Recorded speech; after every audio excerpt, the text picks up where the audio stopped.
Doesn't have to sit.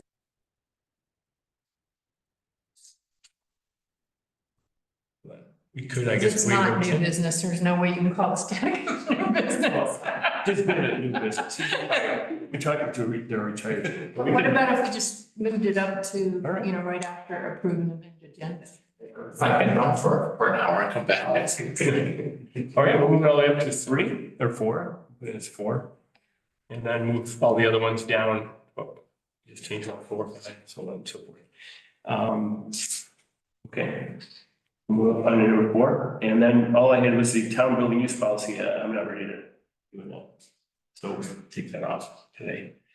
Anything else? I was wondering if we could add 10.6 follow-up steps, cemetery ordinance approval, you know, just so we're all knowing what the plan is. Okay. Moving So we're gonna forward. make that 10.4. 10.6. We'll move Oh, yeah, 10.3 eliminate, we'll move 10.3, Swift House 10.3. okay. And we moved all the way up to 4, so 10.4. Well, it's still gonna be 10.5, it's just not in the same spot. Let's go through the meeting 5. I don't, but that'll be up to Joyce to figure out how she All right. writes that. Well, we move Swift House to 10.3, take out 10.3, move Swift House 10.4 to 10.3, that leaves 10.5. Mhm. Okay. Yeah. 10.5 will add review of cemetery ordinance. Mhm. Okay. Anything else?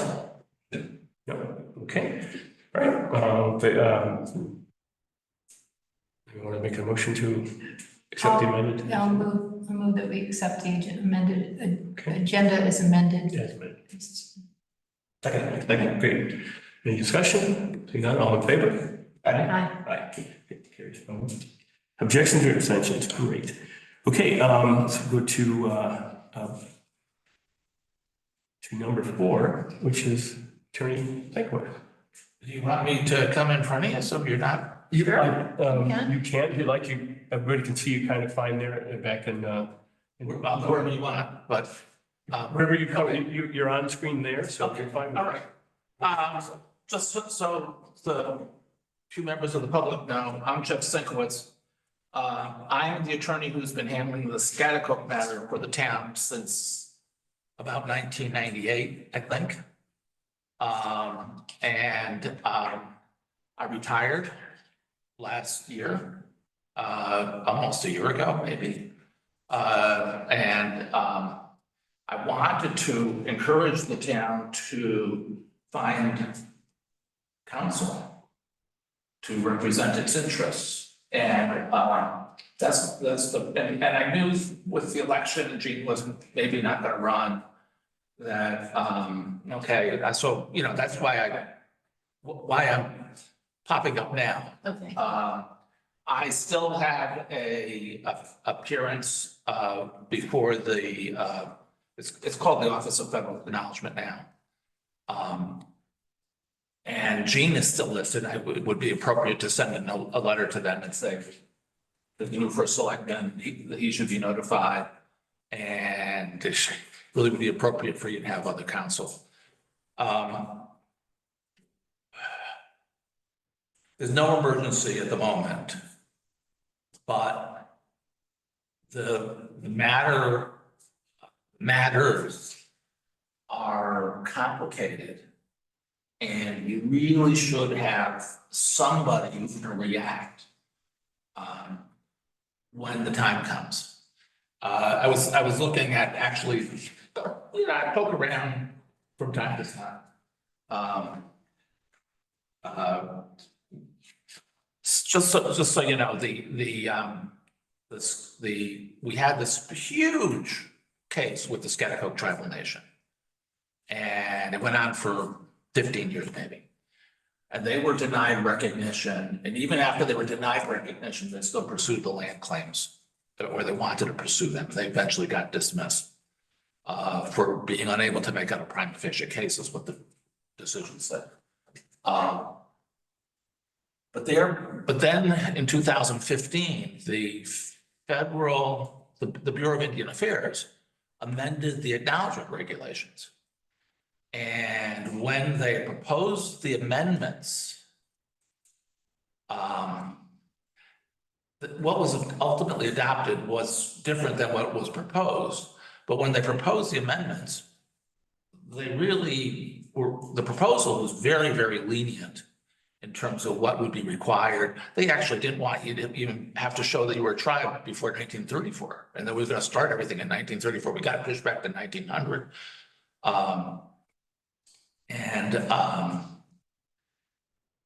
The proposal was that previously denied petitioners, such as the STN, would be allowed to reapply under the new regs. And eventually, in the process, I think the congressional delegation got behind it. We submitted an argument.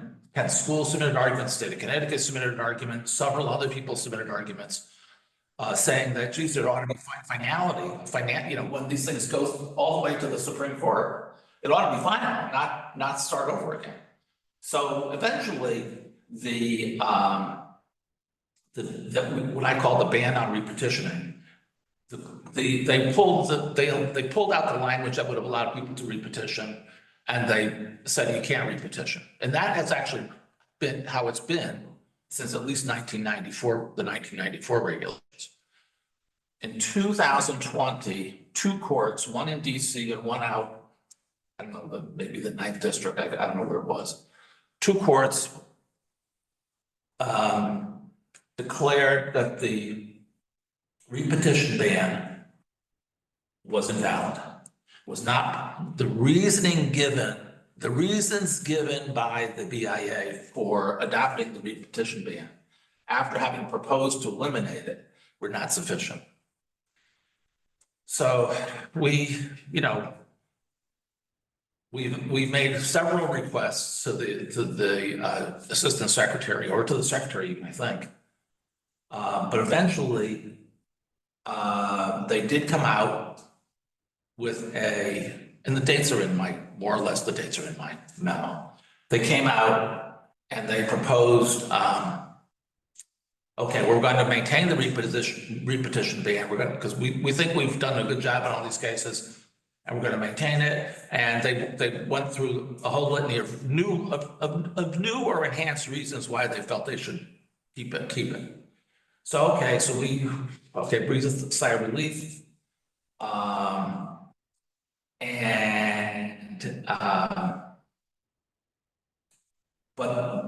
But then recently, I mean, really just in preparation for this meeting, I think, maybe it was after the election, I was preparing, to come.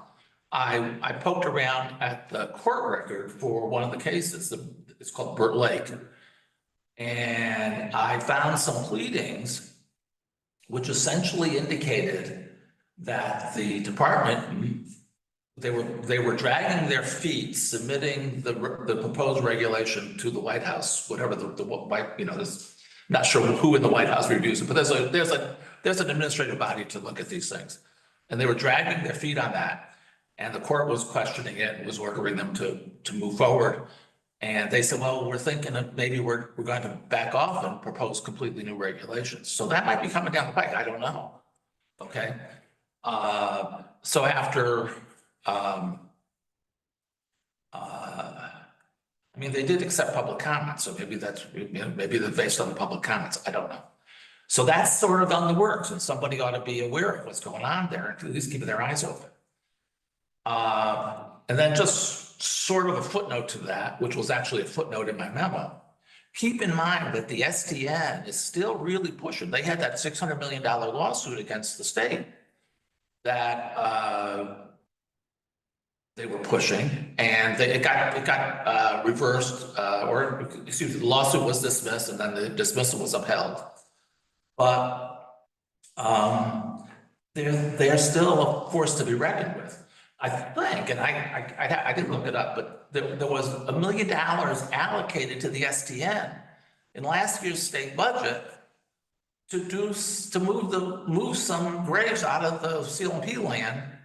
It's kind of vague, but there was an allocation, it probably would be that there was some correspondence in the file that, so they're around and they're potentially gonna be back before you at some point. As far as the SIT is concerned, that petition is pending. Probably Lynn reported on it in 2019, saying they were going to file it in July. There was like reports in June of 2019 saying we're going to refile in July of 2019. So we kind of geared up for that and just tried to anticipate that. And I was here before the selectmen, I think even before the Board of Finance, saying you better appropriate some money because you're going to run up some expense. And the petition didn't really get filed, didn't get accepted for filing until, boy, 2021 maybe. It was a long time in coming. And apparently in the meanwhile, they submitted a bunch of petitions, they got rejected, and then finally they got a petition filed. Well, great. We have 120 days to comment on it. So if that 120 days is nothing, especially if you're some new person who doesn't know anything about it. But the problem is they publish they didn't publish all the data that the SIT are relying on to this day. You don't, and one of the things that happened with the STN was because of the court case, we were able to get access to their filings at the administrative. But I mean, you'd have to send somebody to Washington to go look at the file down there. And it's a public record, but they're supposed to publish it on their website. It's too much to publish. It's too much stuff. So they only published and you can go on it's called, just look up Office of Federal Acknowledgement, and it's down a little bit. You can see there what the application and everything. You can see our comments. You can see their response. They apparently changed their constitution in response to some of our comments. Because one of their responses had to do with the new constitution. But so the schedule was that we had to file our response by July 5th of 2022, and we did. And we did as we did it with the STN. We kind of had a consortium with the state of Connecticut and with Kinsville. And CLMP dropped out. CLMP was now First Light, and First Light wasn't interested in getting involved in the SIT petition. So we had until July 5th. And the way the regulations are scheduled, if everything had gone according to plan, by October 5th of 2023, last October, they would have had what they call a phase 2 decision. And then we would have had, well, the phase 2 decision would have been by February, and then our deadline to respond to that would have been February 5th. Okay, well, we're waiting, the schedule's completely balanced up. They're still in the phase 1 review. And when they looked at the petition, they asked for additional information, which I described in the memo. And that hasn't been forthcoming, but there's no time limit. It could sit there forever. I mean, it may not happen soon. But in the meanwhile, the regulations may come down. The petition ban regulations may, if it's not this month, it might be, a couple months from now. And if they pull those regs and come up with something new, you kind of got to be ready. You got to have an idea what to do if the regulations are, if they're passed and somebody appeals. If you want to join that appeal, there's all kinds of different. You're going to need some advice, I think. So on the SIP petition, the next thing is obviously you don't get a lot of chances. We had so much more opportunity in the STN case because of the lawsuit because we negotiated a special deal, a special participation. And it was a mistake, I suppose, in hindsight for the STN to allow us to do that. But I mean, we don't even know who the members of the SIT are. They don't, the vets won't give it to you. So you can't look at their genealogy. You can't see if they're descended and who they're descended from. You can't really tell. But generally speaking,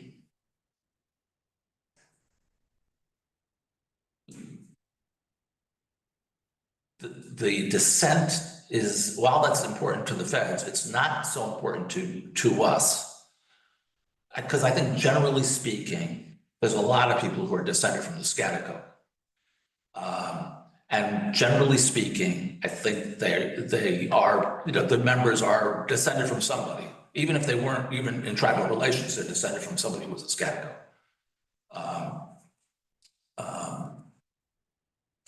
The problem with the groups is that one of the requirements for being a tribe is that you have to have maintained, they call it community, but it's really tribal relations. You have to have lived in tribal relations throughout history. And there you have to demonstrate that while you were living in tribal relations, there was leaders and followers, what they call political authority. Somebody had to be exercising political authority for the group. And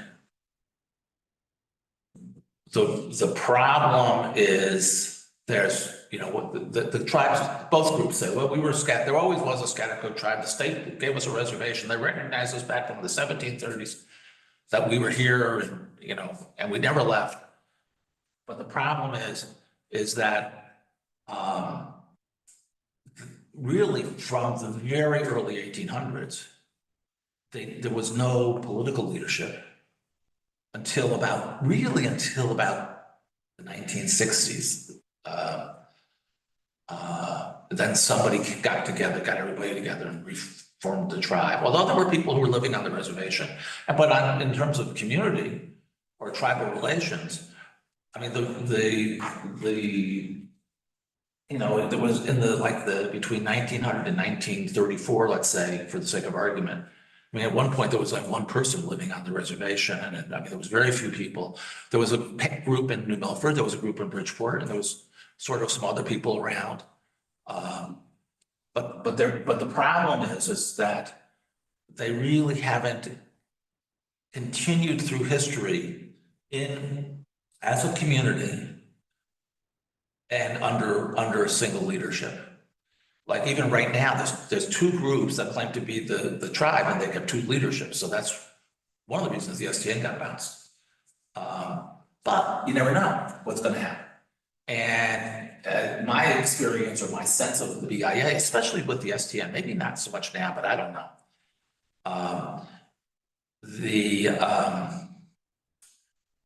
You know, it was an agency by Indians for Indians.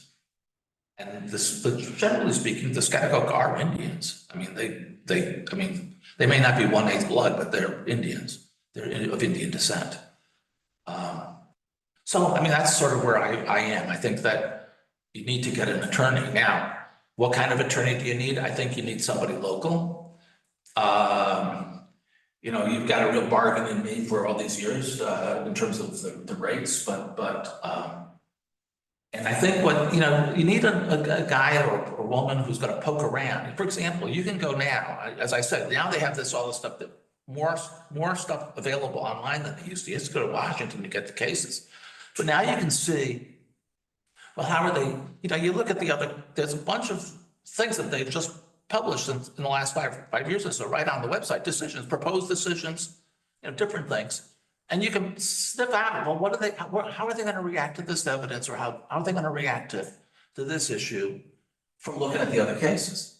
And we always looked at the other cases, they were just impossible to get. Yeah, it's really hard. I mean,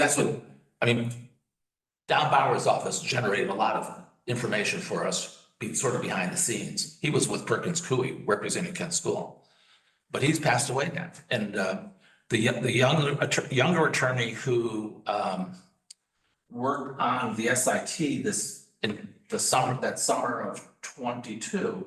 He's left Perkins Coie. I don't know where he is now.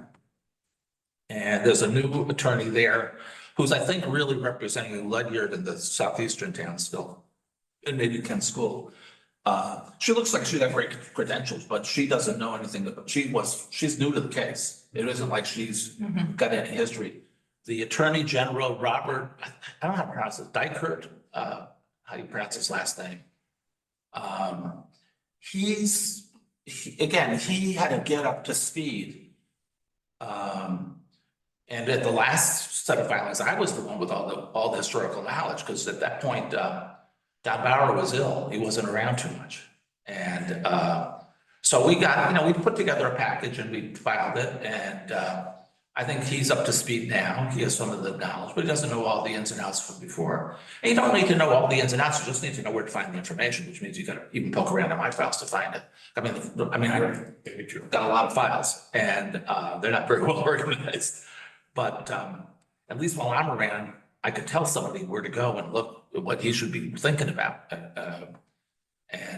So it's something that the town should not just, you don't have to deal with it today. You don't have to deal with it this month, but you got to deal with it, or else you're going to get caught short. You cannot rely on the state to protect you. I mean, initially they didn't want to come into the case. We kind of had a embarrassment to the case and finally Blumenthal came in, but he wasn't in the case originally.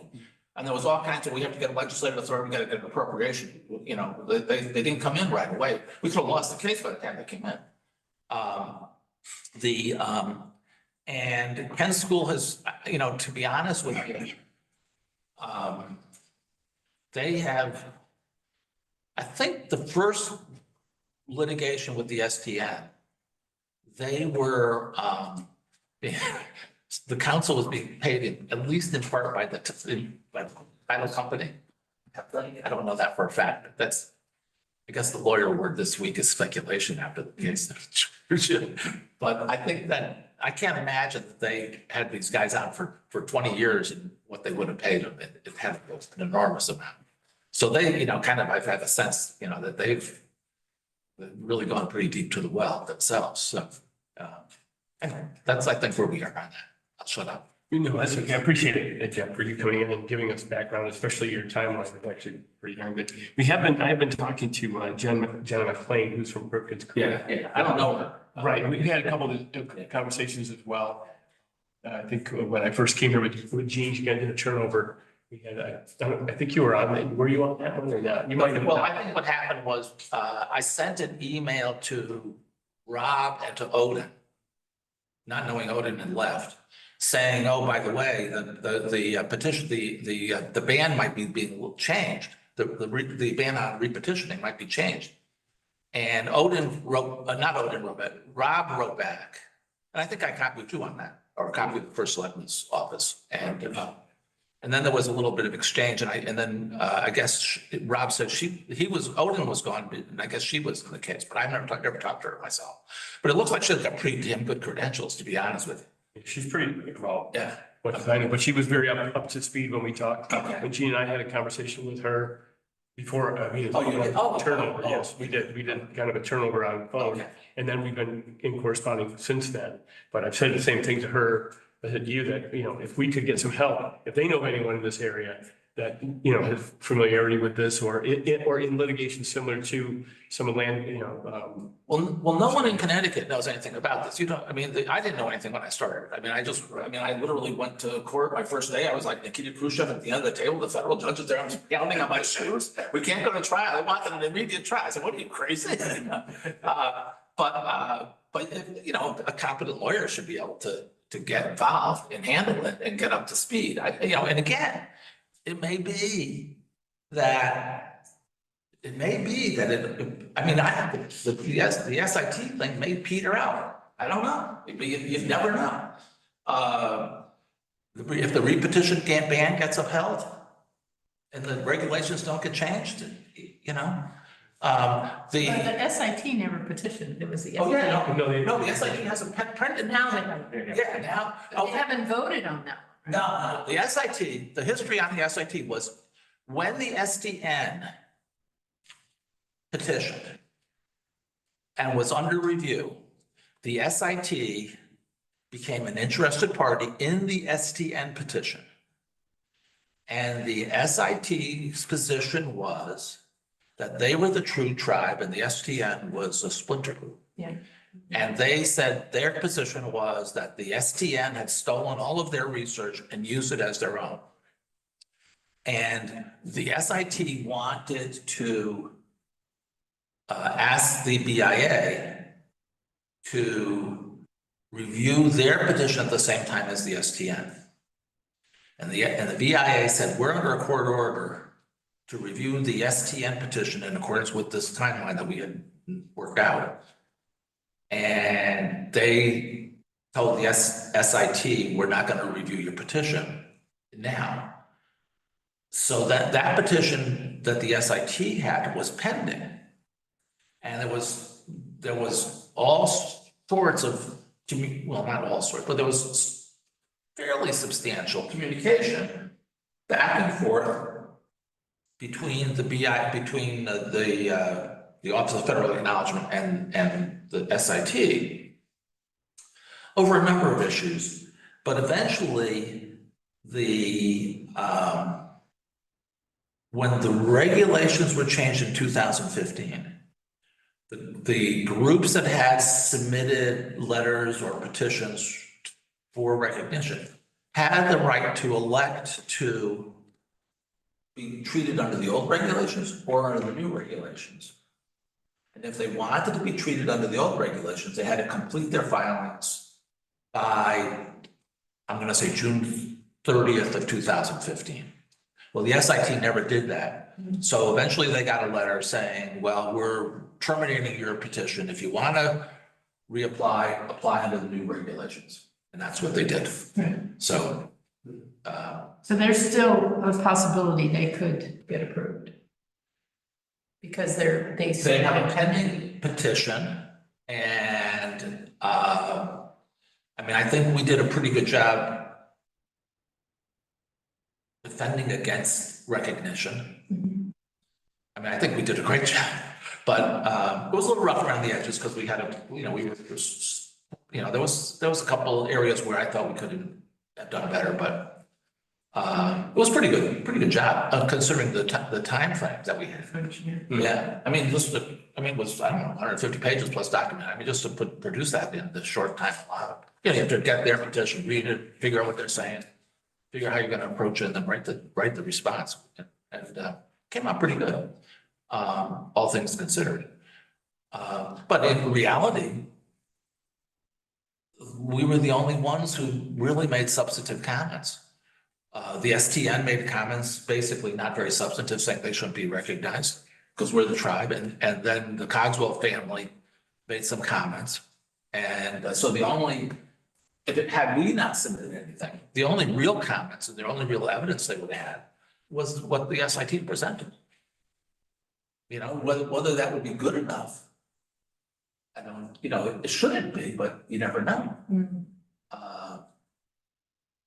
It shouldn't be, especially in light of the business with, they have an administrative record on the SDN. They know what that's all about.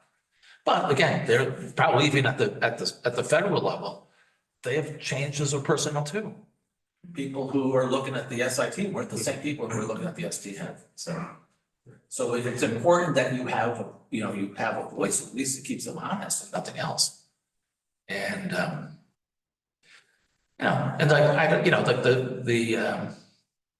the congressional delegation may change, historically they've been good for the town, but, who knows?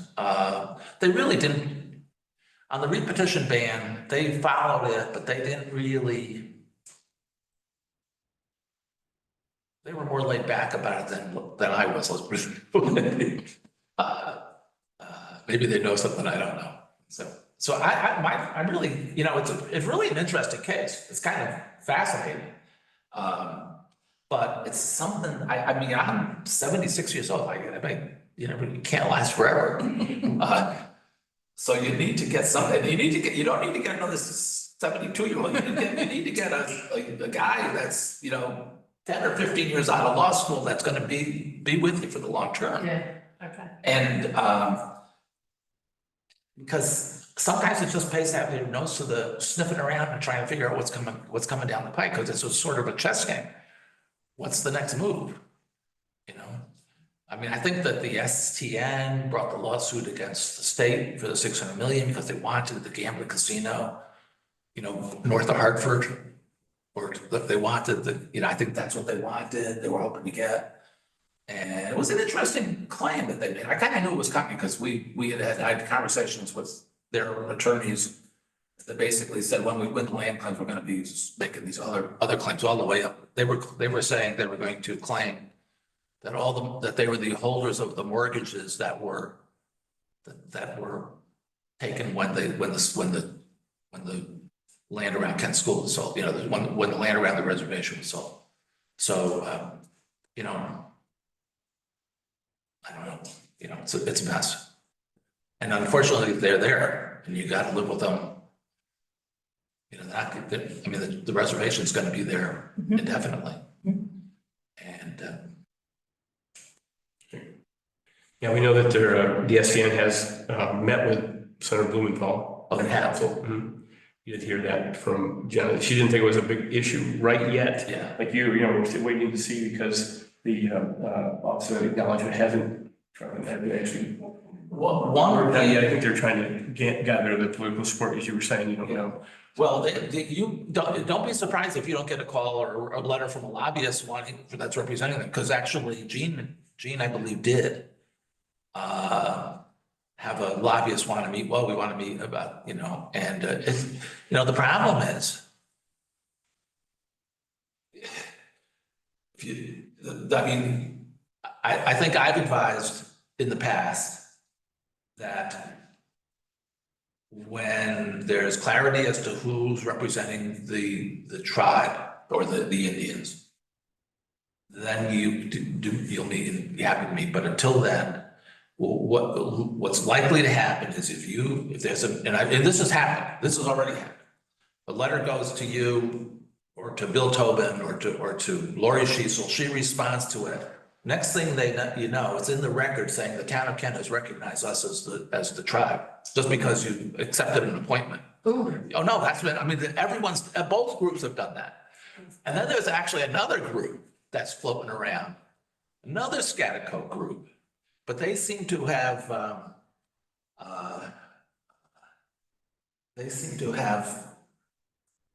left off their claims to the reservation. That was the Storm. There's another Scott. They're pretty active in the Pan Indian organization. I know. Storm, maybe Stormhawk is the leader. There was a silly movie that was produced by a New Milford resident called Candlewood.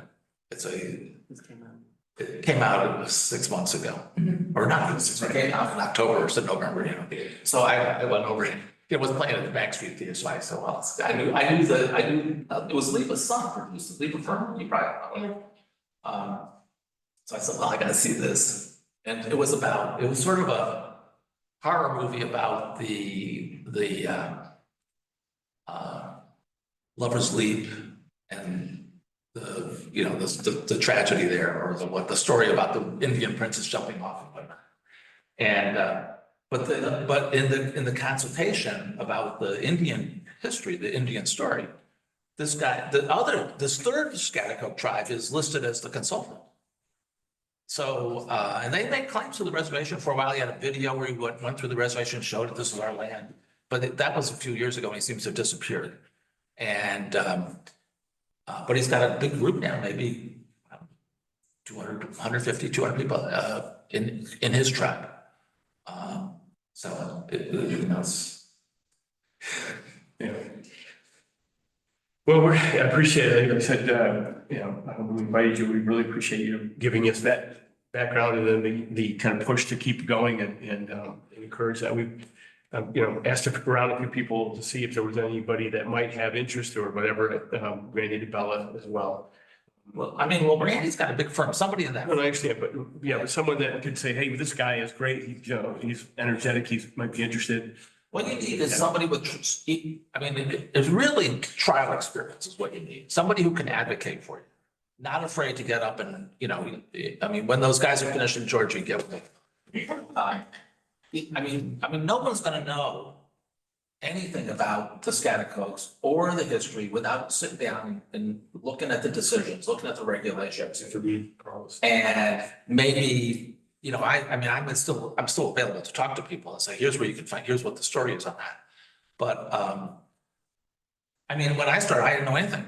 I mean, I literally didn't know, you know, but I was the town attorney. You guys got sued and I went down to the federal courthouse and started screaming. Or defending you, I guess I should say. And it worked out in the end, but it wasn't without problems. You probably remember there was the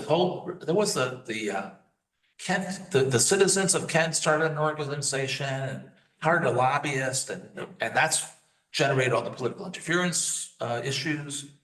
And I mean, it was a huge problem because initially they got acknowledged, you know, they got a decision that said, oh yeah, they're a tribe. But they really weren't, and we got it reversed. So you need somebody who can get up on their feet and, you know, just advocate for you. And, I mean, I don't know, I mean, I can maybe make some inquiries myself, but I don't really know any, you know, the problem is, when I left, I was the Brookfield sewer attorney. And, you know, they needed to get an attorney, you know, so they finally did a request for proposals. They sent out to all the firms. And, you know, they could have been paying $400 or $500 an hour, but they didn't want to do that. I went to every meeting and helped them through all their resolutions and, you know, and I finally actually made a call to a local guy who had no experience. I said, well, you should have applied for this job. He said, well, I don't think I'm qualified. I said, you're qualified. All you need is a law license to be qualified. You don't need, I see, whatever you don't know about sewers, you'll learn pretty quickly. Everybody uses them, right? Yeah. So yeah, I think he's enjoying, you know, I said, this is a big, this is a good client for you to have. And I think. So obviously you must have resigned from the Kent Sewer Commission as well. Did they get somebody else? I don't know. Maybe Randy's doing it. I did a few, you know, my resignation was what you call maybe a soft landing. What happened was we closed my office in 2015. My wife retired. And my other partner, Michael McKenna, had gotten a federal appointment. So I didn't want to be hanging it, but I hung around to finish up his cases. Because I knew when he got the appointment, he'd have to go. So I went over to Allingham Radioff and Henry, or it was called Allingham and Radioff at the time. And just so I saw counsel, I was going to move, you know, I was going to gradually wind down in 2015. And because of a variety of reasons, you know, they had an associate who left. I kind of finished up her work, then another one left, and then Allingham left. So I kept getting more stuff thrown on my plate, which is okay. And but they finally went to Crim and Anderson. And Crim and Anderson obviously wanted younger blood. They don't want an old guy like me. So I kind of they closed the office, they closed the doors. They did me a favor. So then I did a few things for Alyssa, and then. But I really, I'm not, I still got a few little things, but. I keep seeing the emails where you're like, well, sure, I'll look at that. Yeah. You know, okay, talk to me if you need, I'm going to Florida, but not yet. You know. Well, I'm not gonna go to Florida, I'm probably gonna. That's what you said, that's right, you said you're not going, you like it here, yeah. So, but I mean, I'm still healthy, I'm around, I can help somebody get up to speed if they wanted to. You know, but it's 76 every day. It's like, it's an unknown, you know. I'm chasing you, so it's. Yeah, it's not like I was 40 anymore. Well, we thank you for all of your years of Yes. service. Deserve our talent appreciation for all the work you did. I closed the landfill in New Milford years ago. Kent was so much better to deal with than New Milford. Oh, my Lord. We think so too. You actually appreciated good work. That's why it's gonna work. But we appreciate it, and we certainly will keep you on our speed dial for this. Oh, We'll keep, yeah. you know, for advice and follow on and so on. And as we get that new attorney, we will. We'll come looking for some of those records, I'm sure, for background material as well. You know, to get that litigator up to speed. And There's one issue that I don't want to discuss publicly. There is one issue that maybe I'll bring to your attention. Okay, not critical, not urgent, nothing crisis, but there's one, it would be a strategy going forward. okay, good. Okay, Appreciate it. then I'm gonna leave you. Is that? I want to leave you then if you're finished with me. Yeah, you're finishing up. Appreciate it. Thank you. No, no, no, Okay, I'm just gonna come and shake your hand. like I'm like, oh, thanks. On the timeline that we've been talking about, there's some time. I got you, yeah. Yeah, I don't know if you grabbed it or something. Made some comments. Great. Thank you very much for. You're welcome. Your rainy day. Oh, you know, when you're retired, you got nothing to do. I mean, listen to my life. Okay, thank you. If you need anything, let me know. Okay, all right. And again, thank you on record for Attorney Sinkwitz for all of his great work and we appreciate you from the town of Kent for that. Thank you. Thanks. Okay, moving on to what is now 5, approval of the minutes. January 24th, February 2nd, February 6th. Chance to peek at them. Any issues with any of those? We'll ask for Read through 'em. approval. I look quick at it. So I'll make a motion to, can we approve all three of them at the same time? Yeah, we Make a can. motion to approve the minutes of January 24th, February 2nd, and February 6th, 2024. Second. All right. All in favor? Aye. Keep moving on that. Thanks. Okay, so correspondence, Kent Community Fund. I won't read their entire yearly annual report, I should say. But I did have a chance to meet with them. I guess it was mid-February, beginning of February. And just a phenomenal organization. Everybody knows them. I mean, I don't have to, you know, toot their horn because they've done some phenomenal things. But some of the things that just stood out is, and this is I wanted on the record, the community I'm sure knows this, but Kent Community Fund has expended more than $585,000 to assist Kent residents of all ages since 2006, with their inception. And the grants that they have in general support for elders, families, and children are 50 grants were made in 2023. And they do provide support for children and families, scholarships they did Camp Kent, and they've done Imagination Library and other things with the library itself. Kent Food Bank support. I know that Samantha is you're really so appreciative of the work that they've done to help get things done. And this year they had able to access almost 8 tons of food, free food and low cost food for the Kent Food Bank this year. So that's pretty amazing. So. And so the service provided for the local Visiting Nurses Association with KCF support, a total of 85 health promotion visits by the Visiting Nurse Association. Health nurses have been supporting 25 Kent residents here this past year, so most over the age of 75. So those are some really phenomenal things. And they do, of course, an annual food clinic, visiting nurses in hospice at Litchfield County, and they've worked with Kent Station Pharmacy and Mobile Care Partners. Sponsored the work of RBNA also to help this year. So we thank them for all their work and look forward to continuing to work with them in the future. So, yeah. Second, we have correspondence is the land use training report. I put out something at the beginning of the month, I think in the February newsletter, concerning the amount of training hours that the folks on the zoning board of appeals and the planning and zoning have to go through. And I'll just read the letter, and the number of hours individuals are on the record as well. It says, Dear Board of Selectmen, I'm delighted to confirm that per the Public Act 23-173, Connecticut General Statute 8-4C, all members of the Kent Planning and Zoning Commission and the Zoning Board of Appeals are required to complete 4 hours of training and have fulfilled that requirement. And attached, they have a list of all those members, and then they have it. So it ends up saying Kent is very lucky to have such a dedicated group of volunteer commission and board members. there. And that was from Ty Kern, Land Use Administrator. So phenomenal. Hours are numerous and it's very important, and we appreciate that as well. I'll talk a little bit more about the land use office in my report to go on. So, all right, public comment on our agenda items for this evening. Anyone can make a comment on the agenda itself? Let public comment at the end, but on the agenda. All right, seeing none, we'll move on.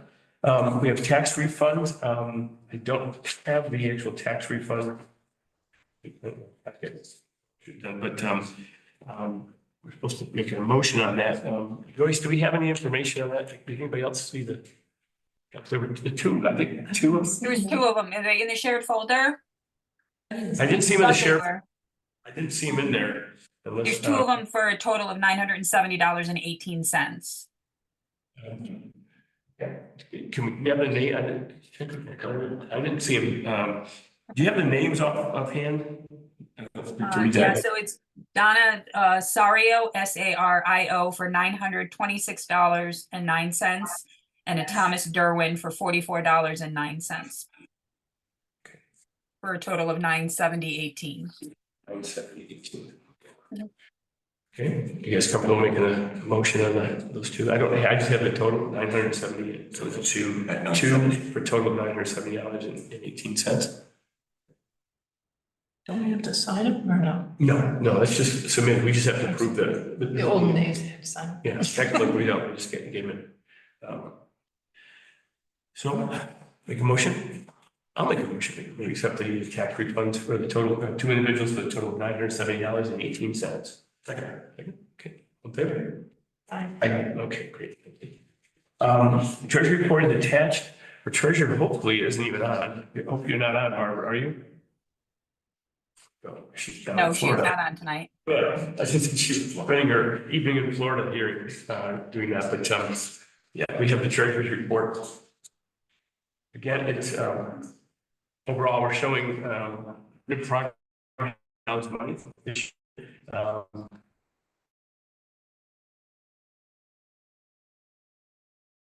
Being a paramedic line over budget again, but that's, we'll deal with that as we go through. And certainly when we talk taxes this year, we're going to be a little more specific about our EMS staffing and costs, and I'll be presenting next week, just. Yeah, we're about 68.35% spent on our general budget. And on the backside, there's a simple report on the building inspectors. I'm sure no surprises there at all that I saw. So. Comments? Okay.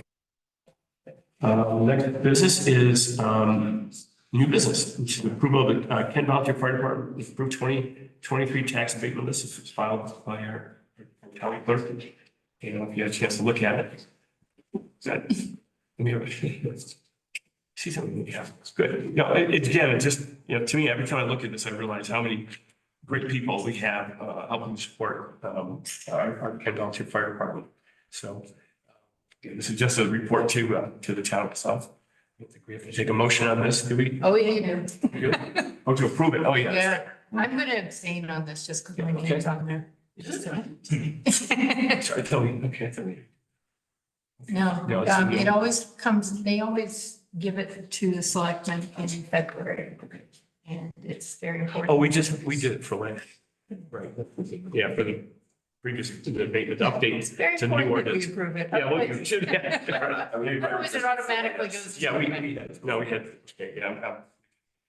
Okay, I'll make a motion then to approve the 2023 tax abatement list as submitted. Second, okay, all in favor? Aye. Abstention? Yeah, abstain. One abstention, great, thank you. Yeah, thanks again to the volunteer fire department that they have such an interesting task. Okay, next, we have a letter of support request from NCLC, Northwest Connecticut Land Services CT Trails Grant. Had a great conversation with woman Maria Grace. Are you on there, Maria? I see you here, I think. Hello, I'm here. Great. Just give a quick background. She sent us a note to me in mid-February stating that they were going to apply for the DEP's Recreational Trails Program grant, whether we had looked at, they had done a lot of work on this. And they also talked about the number of trails that we're doing, and where you'll have the presentation here. So, and one of the things that we did talk about was the inclusion of Emery Park, the review of Emery Park being in there for grants to help support the upkeep and development of that park area. So I did pass along her information to our new Park and Rec director. I guess we'll be reaching out and going there, but part of that comes with a proposed letter, which I didn't print out. It's a proposed letter of support. And I asked her if she would come and give a presentation to us before we vote on actually submitting a letter of support from the town of Kent. So here we go. It's all yours, Maria. Thank you. All right. Good evening, everybody. Can you see my screen, my fancy slide? We can. Okay. Thanks for allowing me to come. I'm going to keep my comments brief. But I just wanted to give you a little bit more information about the grant that we're applying for. I'm assuming you guys know about Northwest Connecticut Land Conservancy, but we are a regional land trust. Our offices are right on Maple Street in Kent. And we are the largest land trust in the state, conserving, protecting over 13,000 acres. So we have 22 nature preserves in 7 towns throughout Northwest Connecticut. It's all of Litchfield. Our service area is all of Litchfield County and Northern Fairfield County. And we have 3 public preserves in Kent. Cobble Mountain, which is just a little sliver, but it's adjacent to Macedonia State Park and Kent Land Trust lands. Cobblebrook Vista, which is also adjacent to Kent Land Trust lands, and then the Alice McAllister Memorial Sanctuary. So we have a lot of nature preserves across our region. And we know that we need to create a master plan to really plan for our future uses of our nature preserves. So our goals of this master plan is to review all of our current conditions, such as different amenities like parking, kiosk, signage. Of course, we're going to review comprehensively our trails, our trail conditions and maintenance. One important component of this grant would be are the connections to other trail networks in our towns and community greenways. And then, so we were going to review all of those conditions. We want to assess potential improvements to those areas, including reaching out to new user groups and to create multiple user group possibilities, maybe perhaps to allow mountain biking or equestrian use. And most importantly, we want to identify areas where we can provide ADA compliant, accessible nature trails. And then with all of that information, we want to create a plan for the future investment of our preserves to maximize our safety, the accessibility for different user groups, and to create a plan for the long-term sustainability of our public nature preserves. And then, really important, and towards Marty's comment, during his opening comments, is we want to really have a replicable planning document or a replicable rubric that we can share with other groups so that they can comprehensively plan. So towards the grant that we want to apply for, community support is vital to the success of this project, and that's why we're reaching out to all of the towns where we have public nature preserves and looking for that support, that letter of support.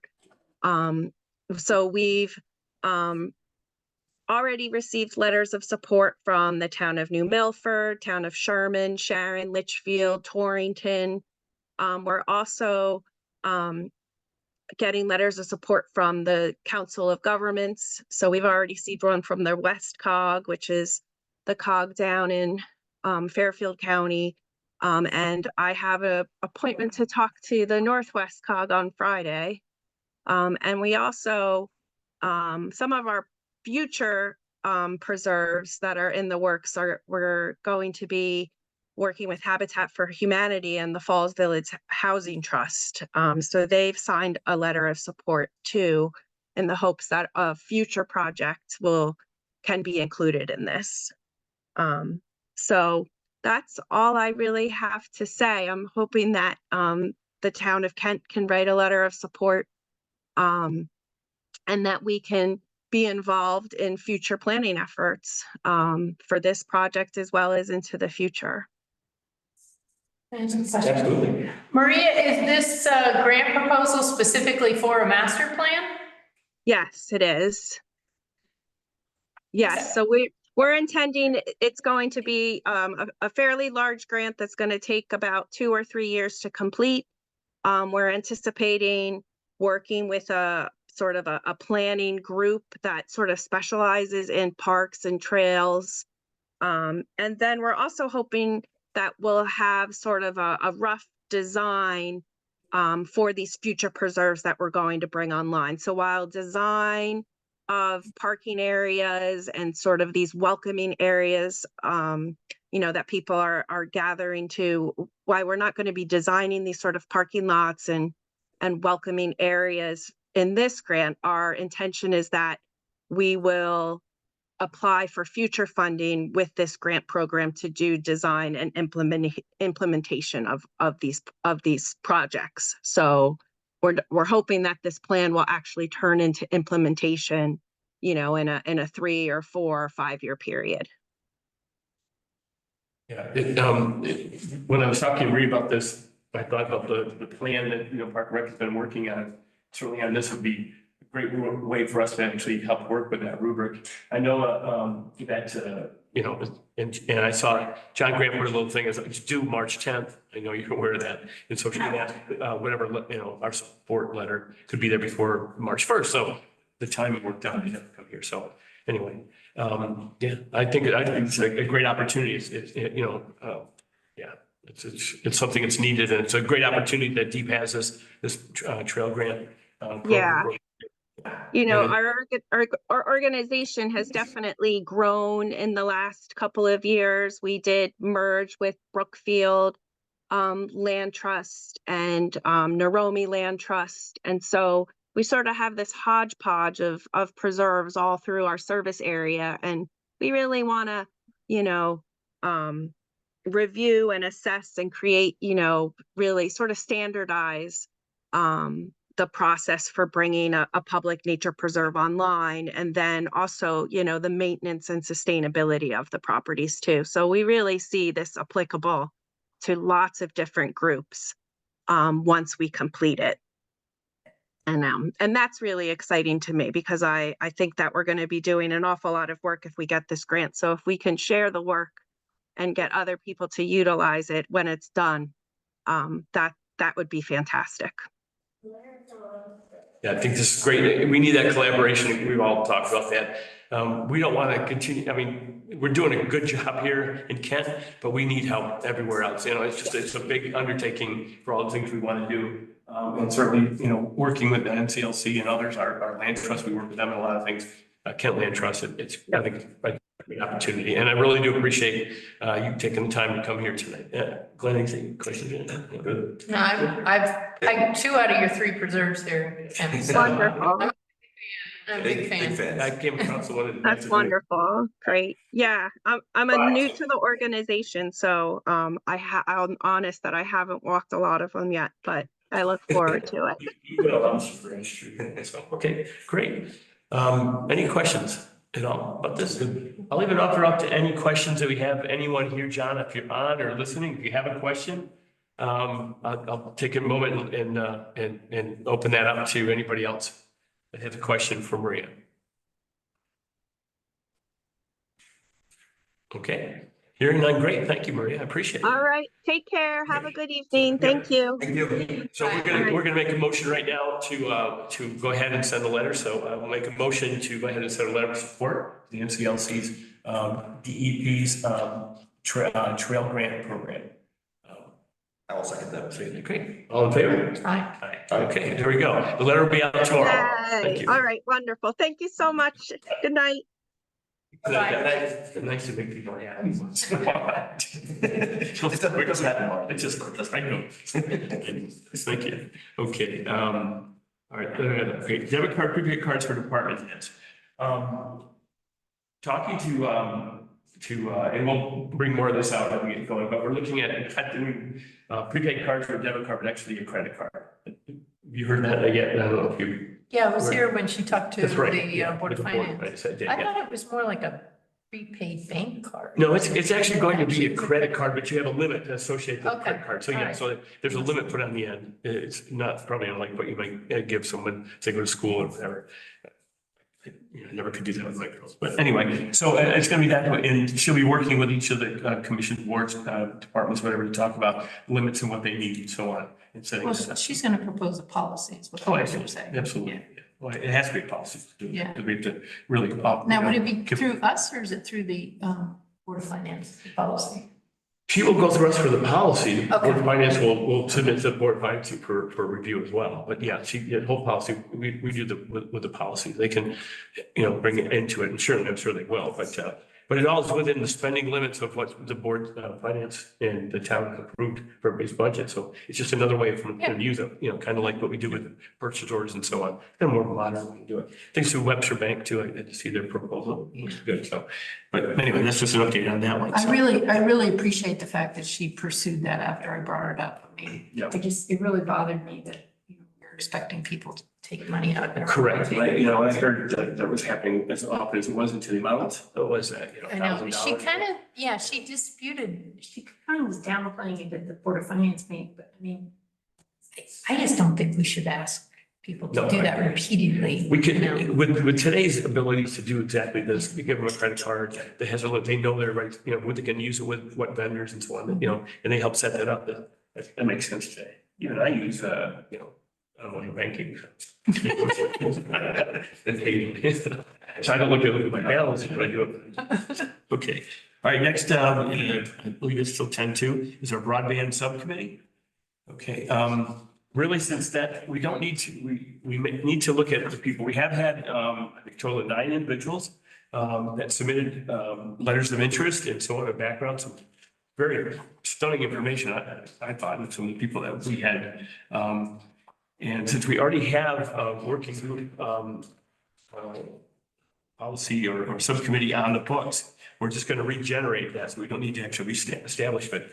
But just to go through it again. You don't want to disband that one and then reconstitute it? I think we just continue on what it is. Like, we can do the charge, we can change the charge, but I don't see we need to go through it. But then we have people on that group. It has not been, we I could know, but change it if up. we don't, Nobody's met since, I know, I think, I think they only had one meeting or something, Yeah. 1 or 2 meetings. right? But wouldn't it be cleaner if we just expanded it and then restarted? Because then we're gonna have people That's fine. on the, we have to deal with Rufus, Yeah. Slowick, Gene's. Unfortunately, he didn't come through with, Right. so that's quite a few people. There's some new ones, the old ones that want to go back on. I mean, Ken and Eric Roper, both people that came in. We can do that. And then we just reestablish. So those who are on this are already here. No, not everybody. Those who want We to. submitted, we I said, mean, Well- those who want to continue. correct. Okay, so those who want to continue are here. And we either know some people don't want to continue or they haven't responded. They've not responded. They or didn't shown respond. interest. It's cleaner. Yeah, Just disband this. I think so. Yeah. All right. Yeah. So, I'll make a motion to disband the previous broadband working group committee that was originally formed September 14th, 2021, and reconstitute the broadband working group As of committee tonight. with, as of tonight, with the appointment of the following members. Okay. Um, I wrote that out. That's great. I don't want to think of. Yeah, no. Now, these are the names I came up with: Jonathan Edelman, Steve Penner, Rick Osborne, Sarah Marshall, Haley Wasty, Ken Cooper, and Lynn Worthington. I was really hoping Rick Welsh would rejoin us, but he didn't send in something. He has got the technical expertise that we're really looking for to do some automated surveys and stuff. So I wondered if you guys would feel comfortable if we had people like consultants. Well, absolutely. Yeah, Absolutely. like they're not actually on the committee. No, I think We it's can smart. tap into that. Tap into, I know the Sharon has, Excuse me, is there a motion on the table? I was about to Yeah. ask it, yeah, there's, Yeah. there's a motion. So I made a motion with the names and I'll stop. Thank you. All right, Joey, did you get that motion? I got it, but Lynn, if you could just send me to make sure I get all the names. Okay. Thank you. I'll go to second this. Okay, Second. all right, now we can.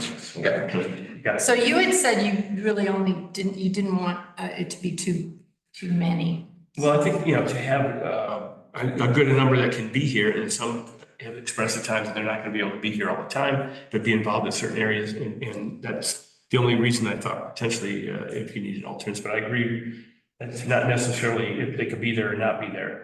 But again, if you're using, and I liked the idea of being able to go outside to those that have already done it, like Sharon has offered, Casey, plan to go there, said, hey, his wife is great, she'd be willing to help. So yeah, to reach out, bring more people in, that's the committee's, the subcommittee should take advantage of that. You had Rick on there, did you want him on there specifically? We spoke with him and said he'd be interested in helping, but then he didn't, and I did ask him to send something, but he didn't. Yeah, we could make him an extra show if you want, and just as an advisor. Yeah, but we need his input in terms of about geographic locations of, where the driveways are and stuff like that. Sure. Actually, the folks from Sharon said that somebody like him would be really, really helpful. Because part of it is just we need to find which homes are not connected. Right. And And you he need. knows where all the homes are. So. Yeah, he knows all the homes were, and underground utilities and anything else that works for sale. He works with all the different utilities to make sure that the call before you dig is all done correctly. So yeah, I could see that. And we could, certainly make the offer to him. See, I mean, I know he'll cooperate any way he can. I don't know if he's supposed to be a permanent member of the committee, but we can put him on and see what he has to say. He never expressed, interest actually be on the committee, but he's always said he would help. So He verbally said Did he? he would. Okay. He didn't send an email. Did you send me down? Anything in writing, I'll take it. So could you go over the names again? Just make Sure, it's Jonathan Edelman, Steve Penner, Rick Osborne, Sarah Marshall, Kaylin Wasty, Ken Cooper, and Lynn Worthington. Okay. Is Eric Roper? Yeah. He was on last time. Yes, he has emailed. Yeah, he did email, Okay, yes. as did Jonathan Moore. As did I mean, I was kind of going off of the fact that Marty said he'd like to keep it to about 7. Yeah, so I think that's a good number. I did just say Eric Roper has told me that he's interested in this. Yeah. Okay, Yes. so just. Well, do you want to make it 8? How about we make it 8 and we bring Rick in as again, an advisor to the group. And when you need him to get things together for you, can do that. So he doesn't have to necessarily appear at every meeting. I really would like him to be part of it, though. I'd really like him to commit to do. Rick, are you listening at home? Rick, I said you might be listening. No. Yes, I'm listening. So. Rick, try not to answer. Rick, are you willing Are to you be willing? on this committee? Yeah, I can be on either way, just as, Okay, if you want to put the other 2 members on, the last 2 you talked about as members, and I'll just sit back and come in when needed, or you make a bigger group, so. Eric would want to make it 8. okay. Okay, so Eric. Yeah. Okay, Eric Roper. Eric. Thank you, Rick. Thanks, Rick. You're welcome. Appreciate your service. You're retiring tonight too? Go out with Jeff. No, you can't retire. Okay, do you want to? Oh, yeah, so I'll amend the, motion to include Eric Roper. You amend your second? Second. I'll amend a second. Okay, great, okay. All in favor? Well, before we do, let's make sure the charge, is good, if you'll need to update that. It's pretty much, it's. Well, do you want to just vote on this and then I got another couple motions. Oh, sure. All right, we'll do that. That's fine. Yep. So we have the personnel. Yeah, and Lynn will be from the board as well. Okay. Yep. That's good. Okay. All in favor? Aye. All right. Okay, so here's my proposed charge. The charge of the broadband working group is to explore options and costs to bring adequate and competitive broadband to all residents in town, take actions to apply for BEAD funding, and as a secondary priority, explore options to improve reliability and access to cell service and make recommendations on these subjects to the board of selectmen. Do we, okay, that's a motion. That is a motion. I will second that motion. Okay, all right, discussion. If we're gonna do that, then we should change it from broadband working group to broadband cell, because it's not just broadband office cell. We're gonna expand that, you know, more descriptive. So we could change it to broad, or, I just know there's a lot of people that are. no, I got concerned about you. cell. Right, yeah, I am too, and, I mean, the primary focus right now is to deal with this BEAD funding. Lynn, could you repeat the part you said about the funding? Take actions to apply for BEAD funding. It's BEAD. It's an acronym and I can't remember what it stands for. A subcommittee can't apply for a grant, so you Oh, have to. I'm sorry. You have to make a recommendation to the Board of Selectmen. So you just need to tweak that. Not take actions, but, To make a recommendation to the Board of Selectmen on it. prepare, how about just say prepare to apply? Because I do at the end, it says make recommendations on these subjects to the Board of Selectmen. I mean, semantic, however you want to word it, but yeah, you can't take the action as a subcommittee. So prepare to apply? Is that okay? If you guys are okay, I mean, yeah, you can assist in the application, you know, but it's gonna have to come from the town. prepare, documents for recommendation or whatever you want, yeah, it's fine. Prepare works. I think so. We're not actually No, applying. yeah, We're right, getting you're gonna ready get to the- apply. Right, and then Yeah. we'll make you do all the work anyway, and then send it to the board of selectmen, so. Okay, we're still looking at the charge. Do we address the title or do we just want to work on the charge on this motion? So that's all you had is a motion on the charge, so. Okay, let's do that, and then we'll go back on naming it. Yeah. Okay. All right, so we're in discussion about the Discussion on the amended charge. the amended charge. Okay. I'm okay with it. Yep, that sounds fine. Okay. Okay. All in favor? Aye, okay. All right, and I just would like to make a motion to change the name to the Broadband and Mobile Communications Working Group. Oh, that's good. Yeah, because it's all kind of different. Yeah, I will second that. any comments? All right, all in favor?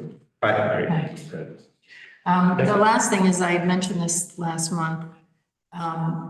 We know there's gonna be some costs, because this gentleman, Rich Welsh, had told us that there's ways to send out a survey to people and it would actually be able to calculate what their speed was.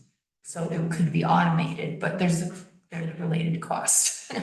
So, my motion was the Board of Selectmen understands there are costs associated with gathering this information and approves expenditures up to $800 for the remainder of this fiscal year, with the understanding that the committee will make a budget recommendation for fiscal year 25. Do we know when they're gonna make their recommendation? As soon as you tell them. I made this a long time ago. Okay. I thought we were gonna have this committee much quicker. That's a motion. That's a motion, yeah. I will second that motion. Okay. Okay. Up to 800. 800 for this year. Because there's like a monthly fee. Right. So that's Oh, all. yeah, I okay. need to calculate that. Okay. That's, no, we need to get that started. Joyce, we can do that. Can we handle that out of our funds, 800? Out of town hall, perhaps. Yeah. We could cover that. Okay, yeah, because it's their, a subcommittee of us, so we have to be the one to fund that. I just want to make sure we have that fund. We do though, okay, all right, and we don't need a specific date on when to submit that, but before. March. Obviously. Okay. Or we'll have a whole town meeting on our budget, so, okay. Do you know how much it is a month approximately? I can't remember. Okay, I no, calculated it a while ago. And the other thing is I didn't know if I had everything. And so the group needs to meet. So Gotcha, I that- understand, yeah, exactly. So you're doing a lot of magic there, but it's pretty good. But at the end of the year, okay, we can do that. Okay, do you want to restate that we didn't change that? Nope. No. Okay, all right, okay. All in favor? Aye. All right, okay, passed. Great. And Lynn, you'll send me all of that. I will. Yeah. Thank you. Thank you. Yeah. Thank you. Okay. Good, thank you. Next will be the Swift House needs assessment update. Okay, I can speak to this, Swift House. It's the only thing I wrote about in my report as well, so I think the report, everything I'm gonna say is right there in the report. I think both of you know that I reached out to Marina Wisniewski of the Connecticut State Historic Preservation Office back on January 28th. And she asked that I get pictures of the interior and exterior of the Swift House, which I did. I think I mentioned that in a previous meeting. So I sent about 15 pictures to her in preparation for a new meeting. And we have agreed that it will be Friday, March 15th at 10:30 a.m. I apologize for the lateness of my report actually getting it in because I hadn't heard from her yet until yesterday. So I want to make sure that was set. So that is set. So I know that a few members of the Swift House Task Force will be there as well. So Marina Wisniewski will be there with Todd Levine. There'll be two of them from SHPO. And we'll take them through the house. We'll talk about the history of the structure of the building. We'll tell them about what, the Swift House Task Force has done. And we'll talk about steps to get the building on the state register. Because it's not a historical state, on the state registry or the national for that matter. So she will help us with that process. And once that process happens, and it's pretty quick, she said, they won't need too much time to actually get us on the state register. In my report, what I have is information from the link she sent me from SHPO there. And it's an overview of the time frame of what we would need to do as a town to secure funding from the Historic Preservation Fund, where they match 1-to-1 from $5,000 to $200,000. So if you see, it's in my Selectmen report, if you're out there, all funds for this year have already been dispersed. That's it. So right now they're in the process for 2025. So we have already missed the January deadline of having a 30-minute team meeting. And you can see right down the line in March, there's an intent form, there's pre-application workshop. So we're not even there yet at all. I mean, we have not, we don't have anything from the architect. And the architect needs to be involved with this as well. So I was just thinking that once we get the architect in there, architect gives us an idea about what it would take to get an ADA approved. We'll be on the state registry. So we'll be able to apply for this particular fund, but only starting in January 2025, I'm assuming, unless Miranda tells us differently. So this fund will not come anytime soon, any monies from this, I think. And if you look down the line here, they only,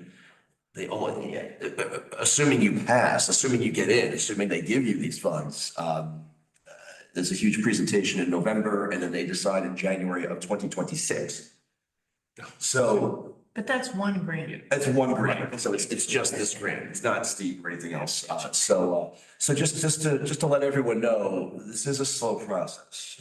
It's a slow State process. government. It's state government, so it's a slow and, inexorable process. And again, Marina thinks, she saw the pictures, she got back to me and said it looks pretty good. I mean, we'll see what they say, in person. So again, I thank the Swift House Task Force. I just want to say to this group here, like the Swift House Task Force, like this is a long time. So it's into 2020, 25 and into 26.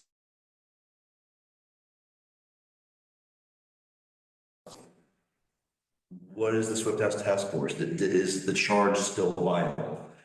Do we keep them together? Do we change that? What do we do with this process, which will be slow? For this particular grant, For this particular grant, but there are other funding sources. Now, and I mean, let's say, the architect comes in and, we only have $20,000 of work on the thing. We're hoping, if it's more than that, it's, The ramp. it extends the process. So anyway, this just gives us an idea about what the timeline is. I just want to give the public, an idea of the timeline. And we'll find out much more in 2 more weeks when we meet. So that's really all I have for the Swift House. So. My only comment is just to be careful a little bit about what we let the task force talk about too much of their getting ahead of, over their skis a little bit before we actually had a chance of bringing it back. But the whole idea of exposing the Swift House to the state and the task force, or not task force, excuse me, the Historical Society, and getting all that done, I think it's a good move. It only helps it down the line, but yeah.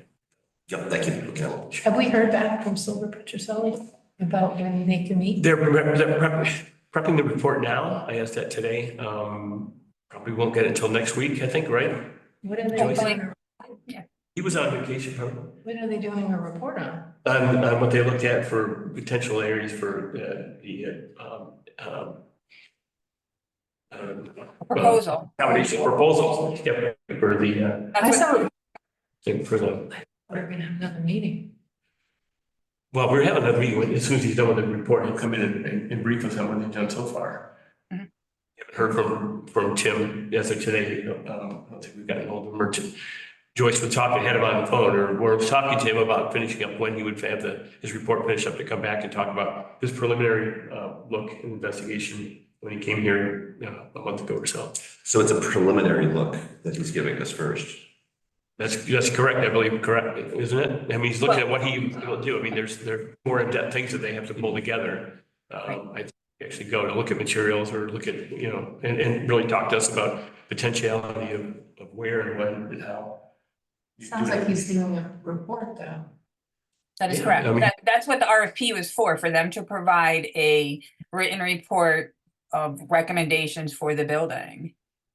For the ADA, to start with the ADA. Well, to bring it up to ADA and to, get the building up to all building codes and make it usable and functionable. I expected we were gonna be able to meet with him in the building. You did, no, you didn't. He, Oh, he didn't. right. No, he wasn't able to attend that meeting. Right. So I thought we were gonna have another meeting with him.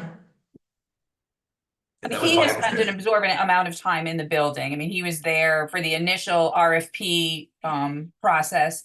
And then once he was awarded, his firm was awarded the contract, he spent the better part of a day in there researching, all the HVAC and the walls and the windows and the roof and all of that sort of stuff. And now he's compiling a report. But has he had has he actually had a conversation with Marge Smith about the different parts of that building? Because I mean, I don't think I would have understood much of anything. He's an expert in the architectural stuff, but. He was provided, the Swift House Task Force 1 and 2 reports that they did, which included a lot of the history that Marge had put together.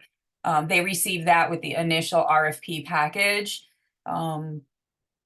He's had access, to any of the meeting minutes and those sort of things if he had any questions, so. Did we ask him just to come out and visit with us at the building? Is that out? I just would feel a lot better if we all met with him in the building before he issues his report. I don't see the necessity for that. What are we gonna be able to provide him that he hasn't already looked through his own eyes and reviewed all the material, background material on this? It just feels wrong. It feels like it feels like we're skipping a step. Didn't we discuss maybe meeting with the architect and the Swift House Task Force? Yes. And us? I mean, I thought that we one did time was over it. Zoom, but we didn't in the building. Right, we did, but yeah, because that was the only time Zan could come was the time he couldn't come there. He was Yeah. there. That's when we had it for the 2nd of February, when we actually met there. Yes. But he has been on site already. I don't know, I don't know what more we could provide him that he hasn't provided for. I think let's look at what his thing, and then certainly we'll meet with him to have his report, and then if we need to go back out, I mean, it's not. But he's not gonna write the report again. It's gonna be done. It's not, but we're not, his report right now isn't the end of the whole RFP, correct, Joyce? Well, as Lynn says, I don't think he's gonna rewrite the report, 3 times over. So, I mean, but he is a professional. He's gone in, he's examined the building. I mean, he can see where the structures are joined, obviously load-bearing walls, all of those sort of things. So he's gonna put together a proposal. I did forward him a copy of the list that Right, Zane sure. provided at the meeting that was in the Swift House with the potential uses so that he had a better understanding of what our intent was for the building. We'll call him and say, what does he not understand? What questions did he have that we could provide to him? And if we need to, we'll try to get together with him before. But I was under the impression that, again, with the material we supplied from the meeting we had that without him at the Swift House at the time and his visit before, and all the material he had submitted before by Marge and others, Zan, that he had a good starting point. At least they expressed the architects firm expressed no reservations about what they had to go forward to take a look at the initial bringing it up to our to ADA standards and so on, which is what the RFP was initially for. Correct. But, I'd feel a lot more comfortable meeting with him before he on site, before he finishes his report. well, tell you what, if we don't like the report, if there's questions we have, we can not It's hard, accept it's the harder report. to change. It's harder to change once it's all done. Well, I don't, What are the key components that you're worried that he might overlook, Lynn? I just think I don't know. I just think having the opportunity to talk with him in person in the building. And what would you tell him? I'm not looking to tell him anything. I'm just looking to have a conversation with him. Right. I'm That was not, kind of the intent was that we hired them to give us their perspective, not our preconceived thoughts and uses on the building. He was supposed to come in as an unbiased party to provide us with conceptual ideas for the building. Which is why we purposefully didn't meet with him a lot, other than providing him the basic information about the history of the building. I That was guess my understanding of the RFP. I guess I'm just surprised because at a previous meeting, I don't know, it was, when it was January, we did talk about when he was on vacation, when we Right. were going to meet perhaps, and that didn't, it didn't happen because he was, nothing linked up here, but I was under the impression that at some point I was going to be able to meet with him. That was just my impression. Maybe I'm reading that wrong. no, we were talking about that, about having a meeting.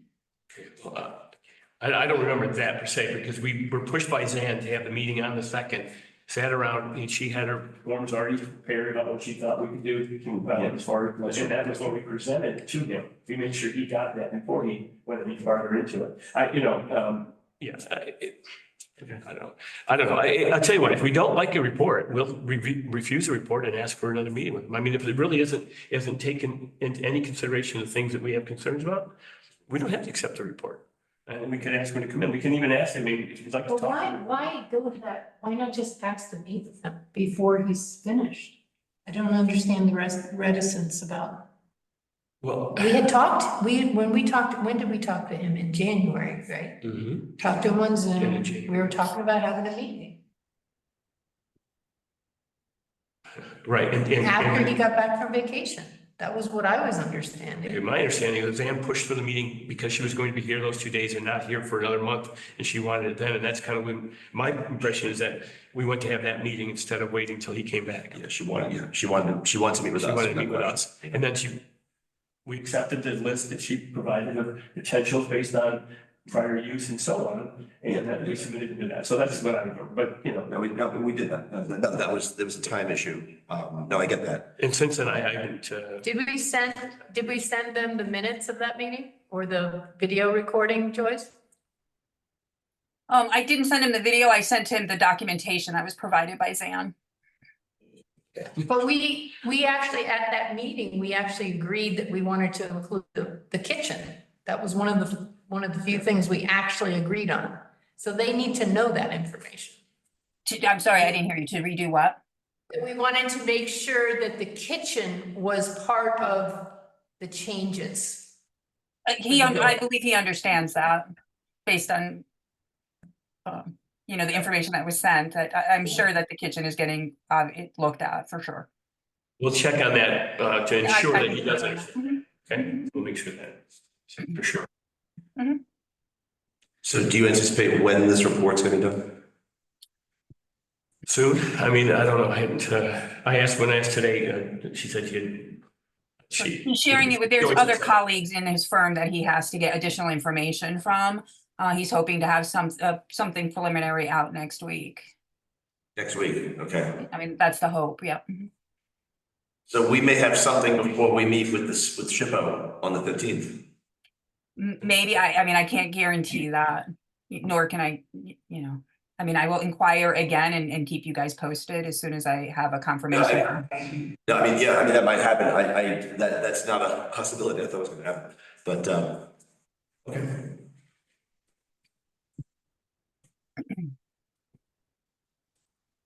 I'll make sure he knows about the kitchen in other areas. If there's any questions he has about structure or use or, At the very least, he's got to know about that meeting. Yeah. He's got to see that meeting. I think he's recorded. yeah, it's pretty bad recording, but yeah, okay. I mean, all we do is walk around the same thing he did Yeah. and looked at, the flooring condition and so on. Now, certainly the kitchen piece. We'll make sure he understands that, but all the material we had that I had, that Zan had and all that did go to him, that I do know. I just don't think pieces of paper or anything is actually being able to be in the building and talk to somebody back and forth like we did. I thought that was hugely helpful to be able to talk to Marge and Zan and ask questions and be able to see the things that they've been talking about for so many, years.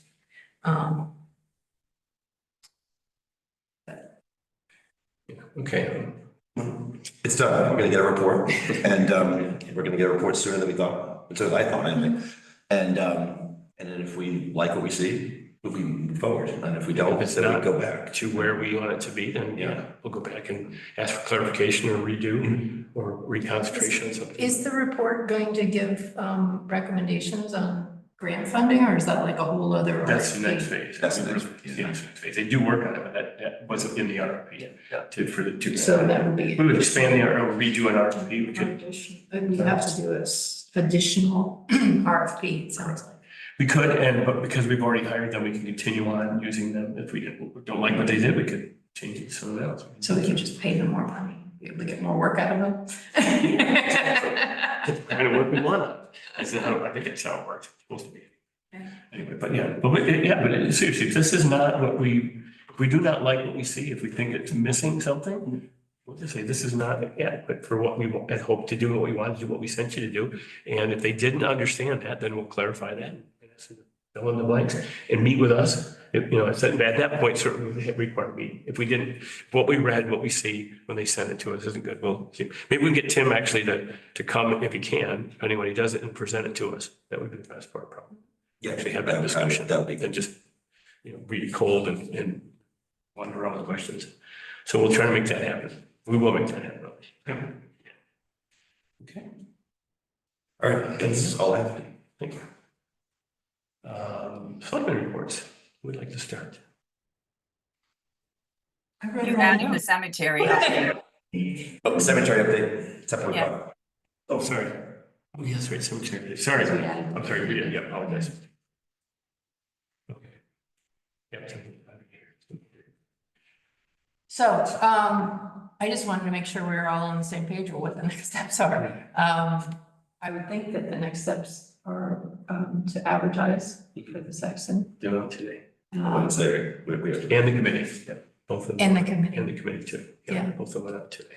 Oh, I missed that. Yep. By email? This is. We posted them on the website and then. Oh, okay, excellent, excellent. Yeah, we want to get them done, well, we talked about getting it done as quickly as we could. We did go to the 15th. We figured that's enough time, you know, to get inputs. I think it's just 2 weeks. Perfect. Still be able to look at everything by the beginning of next week and have someone in. I think, you know, hopefully. But yeah, Lynn made a good point on that in our presentation generally, that we should, when we do the town meeting of that sort with an ordinance, especially that complexity and not as much work as everybody put into it, we should have had a presentation on it, and that's a good lesson learned. I think that was a good point. So we'll do that we actually do from the board to the public a presentation of what we did and how we got to whatever ordinance we need to do. And if there's a couple other ordinances coming down, if I'm sure there always is, then we'll make sure that we do that for anything like that, any policies as well. I think, you know, putting it online and sending it out like we do and have to publish it's one thing, but actually talking about it, and yeah, that gives it that extra area of connectivity to folks. So, okay.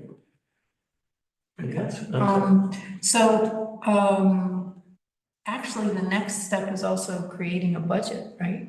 Is Barbara gonna be able to do that? Yes. Do you need us to Talk input? to her about that today too. Excellent. Yep, we're gonna take a look at the salary, any of the other incidentals and benefits and so on. We'll put together a budget and we'll have that together next week. And did you guys jot down the numbers when they were rattling things off about like paying Jonathan Matson and that kind of thing? What they're doing before. And mapping and all that? Mapping, yeah, that's all gonna be part of it. Yeah, because that's all part of what we had in the description of the section has to do. So to do that, we have to make sure that we have funds available to do that for GIS mapping and all that kind of stuff. Yeah. Right, okay. We're gonna do all that stuff. Yeah. Yeah, we have there's a couple people who've done it, so we'll get the numbers from, trying to think, somebody told me, well, Jonathan, I guess, too, but there's some other professionals that have done it. They've done it for, let's say, St. Andrews. I know that they did it in Cornwall, so we can get some numbers on how they actually go about doing that. And is Barbara gonna make any kind of a guesstimation on the revenue? Like based on the fact they said between 20 and Yeah, 12 we and do that. 20. Yeah. I don't know, I mean, they brought We'll it do it. up. estimates. Yeah, no, I don't know if we can actually certainly put an estimated revenue in, but probably based on a number and based on, you know, using each one of those fee structures that we had for each one of those. Do a little math, use the math guy. But no, we'll put together that. Yeah. No, Barbara did hit me on that one today. We did talk about, that. We needed to put that in, and we're gonna get it, like, forget where she said she wanted to put it. I think maybe in the grant piece too right now, or something, or the associations or something, maybe. The associations. No, it shouldn't be. It's a town department. It needs to be, I mean, I know it's a pain for her, but it's gotta be, No, it's not. it's gotta be a No, it's separate, moving around. it's gotta be a separate, Yeah, I was separate. gonna put it in the selectmen. We'll figure out a place to put it. And it's its own department. It's a separate committee, right? Mhm. Yeah, it is some part. It's kind of So like the put it under- Conservation Commission. Park and Rec, yeah. Just kidding. Come on. Uh, Yeah, sorry. Lynn, the chart of accounts is a board of finance function, and so she has to run it by them before she just creates something. So I think because we haven't had a lot of discussion with the board of finance as to what that budget is yet or how that's gonna go into the budget. I mean, I don't want to speak for her, but in the past, I know creating something it has to go through the Board of Finance because it's their chart of accounts. So we're not gonna be able to have it done for us, our finished budget, because they're not gonna meet again until the third week in. Well, yeah, we submit ours to them. We're not gonna have. So we have we're an not gonna have it estimate. in Yeah. There's a lot of stuff we're gonna need to take back from the board of finance, I think, anyway. But we'll be able to work on that budget. I mean, we'll put our preliminaries together and. there. Thank you, Joyce, for that reminder. I had forgotten. All right.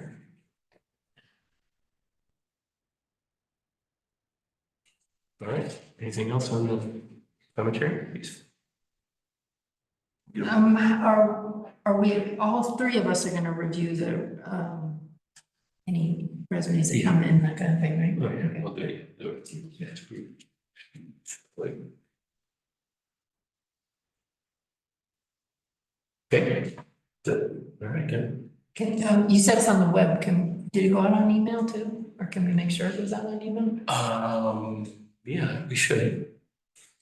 Yeah, yeah, I know what went on the web. I think I did see it in an email. So somewhere, yeah. An email to whom? Didn't To it? the townspeople, or the constant contact list? Oh, okay. About that, I thought I saw that. No, I didn't ask, Darlene, we didn't do that today. We can, we just put it on the website, which is our normal process. But Yeah, but I mean, we are looking for people to apply, and it makes sense to reach out to everybody. Yeah, we'll make sure also, anyway, yeah, we'll send out to the local, the funeral homes in the area too as well. Oh, yeah. Yeah, we can do that. We do that in Dover and in Milford as well. Make sure to, they can run across people as well, so. And I would think, Sorry. I would think that any sexton who applies is gonna wanna see our regulations, see where we're going with it. Because the ordinance is just bare bones. Right, yeah. It just goes good. Yeah, well, hopefully they'll be experienced enough to understand what, again, some of the laws and regulations of the state are and what they require in each cemetery, so. So at this point, can we set up a section of the website that has it has the regulations, it has the fee structure, and even has the job description? I think so, but it just doesn't go into effect, actually, the ordinance doesn't for 15 days. Well, we could build it and yeah, not launch build it. and launch, yeah, we can, can definitely do that, yes. So you can have it in effect.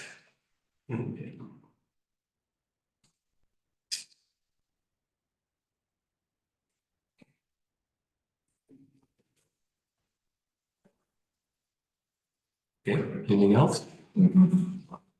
No? All right, now we're on the select committee reports. Yeah. You guys can go first. Okay. Anything more? Okay, all right, I'm just gonna wait till the end so I wouldn't go so long that you gave it to me. No, You can tell us to read it too. yeah, we read it. I'm just gonna hit the highlights, really, just a couple things. Again, I just wanted to mention, to start off with, the land use coordinator in the police department today, or buildings department, excuse me. About 2 weeks ago, I got a call on a Saturday morning about a possible wetlands violation, skid steer, backhoe, and other things down working on Camps Road in South Kent. I took a ride up there, took some pictures, and called land use, called Donna Hayes, and she immediately knew exactly what was going on. She said there were no permits that were pulled on that. She went up to examine, talk to the property owner and so on, and from there, instructed the property owner that they had not done their, correct permitting. It was more of an education process, but of course, the responsibility of the landowner. But what was really great is that the follow-on in the emails that were sent by our town representatives to the public were outstanding. They were descriptive, they were explanatory, informational, not punitive, no retribution. And Monday, so Saturday, Monday, the individual came in and fixed everything up, came in with a friend who helped him out, and was unbelievably thankful the way they were treated, the way it works. And I just think it's a great testimony to the people we have here at Town Hall. We don't always hear, sometimes we don't hear a lot of problems, but every now and then we hear some really great, stories like that. And I thought it was wonderful. And so I went and saw Donna and Talia and just expressed appreciation. And then to top it all off, another day later, that individual's husband, who was not here at the time, sent a note back, appreciated to the town and everybody about for how well that his wife was treated, how, it just really worked out. They understood a lot more, were given the right kind of education and the help to make it right. And they will. And so that was just really great. And so I know that, people around get jaded, it's wintertime, it's whatever, but this wasn't how it worked at all. It was a snowy day, if you remember that Saturday, a really snowy day, but everybody did a great job and the homeowners as well. So I really just was proud of the town and how things got. So that's a big thing, that I just really liked when I've seen that town hall, besides the everyday work everybody does. But anyway, HRA, we had, you see my reports, but and it's online, but we're doing some great things. And tomorrow we're going to be voting on some things for HRA so that right now, each town has, based on population, a number of votes. So if someone like Danbury has more votes than everybody, and if they don't show up, we don't have a quorum for a lot of the meetings.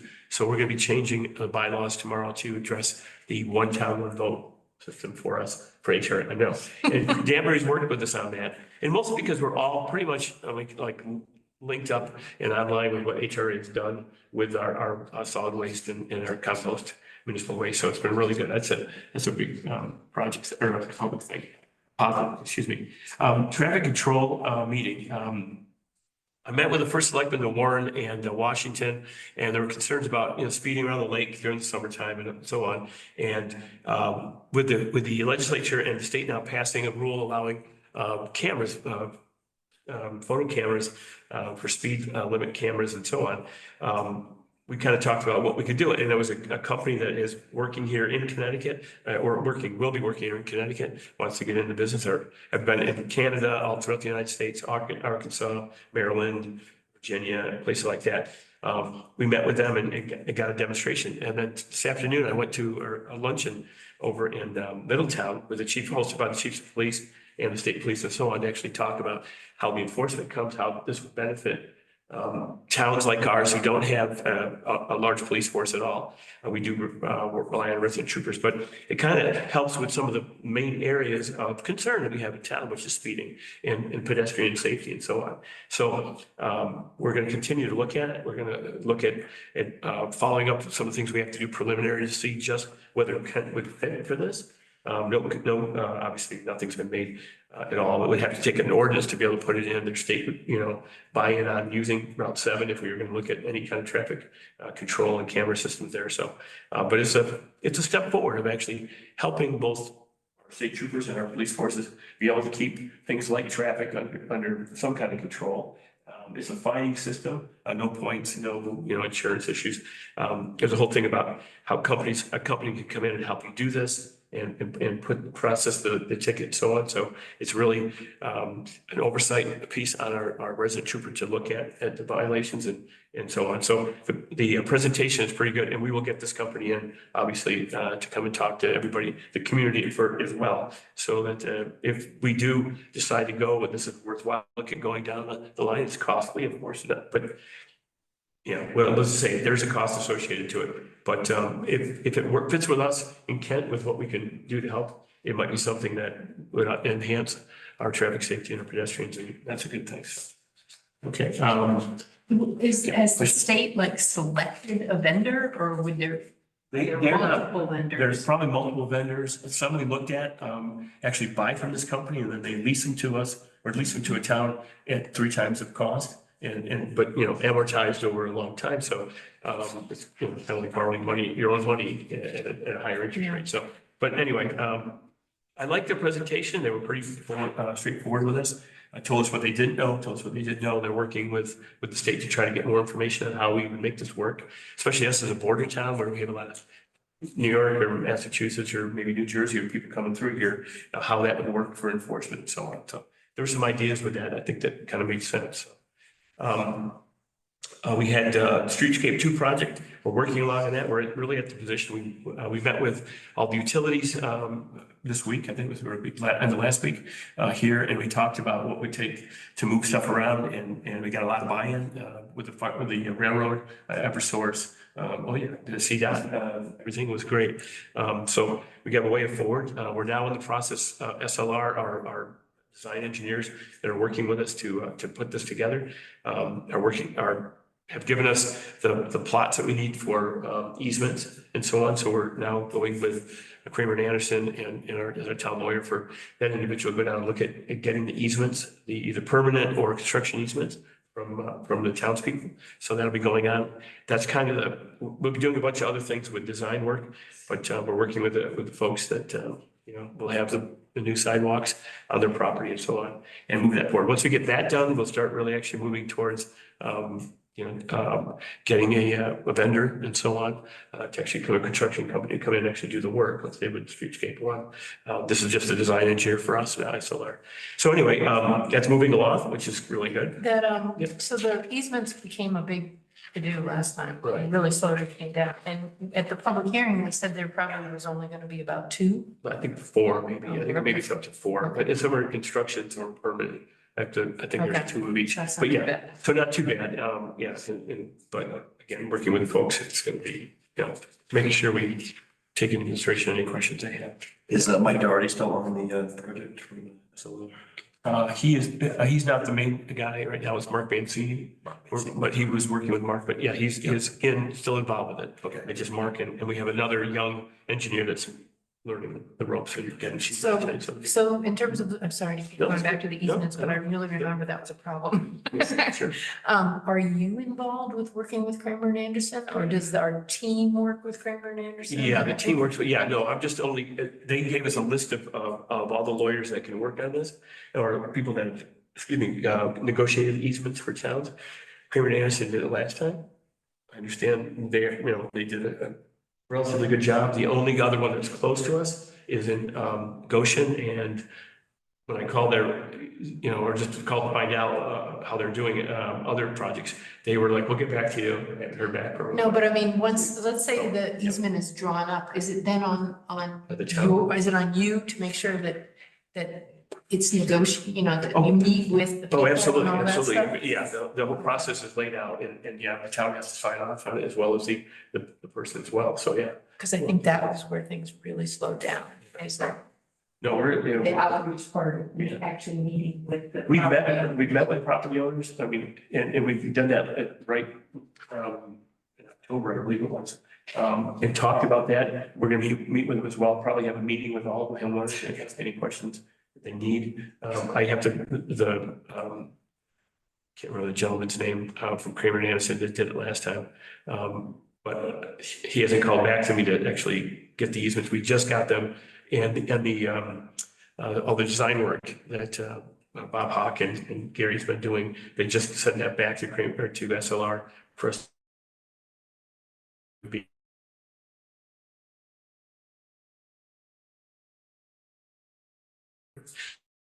And the committee right now coordinating, but because the work's been ongoing already. So, but Rick and I are, working to hip to hip on this.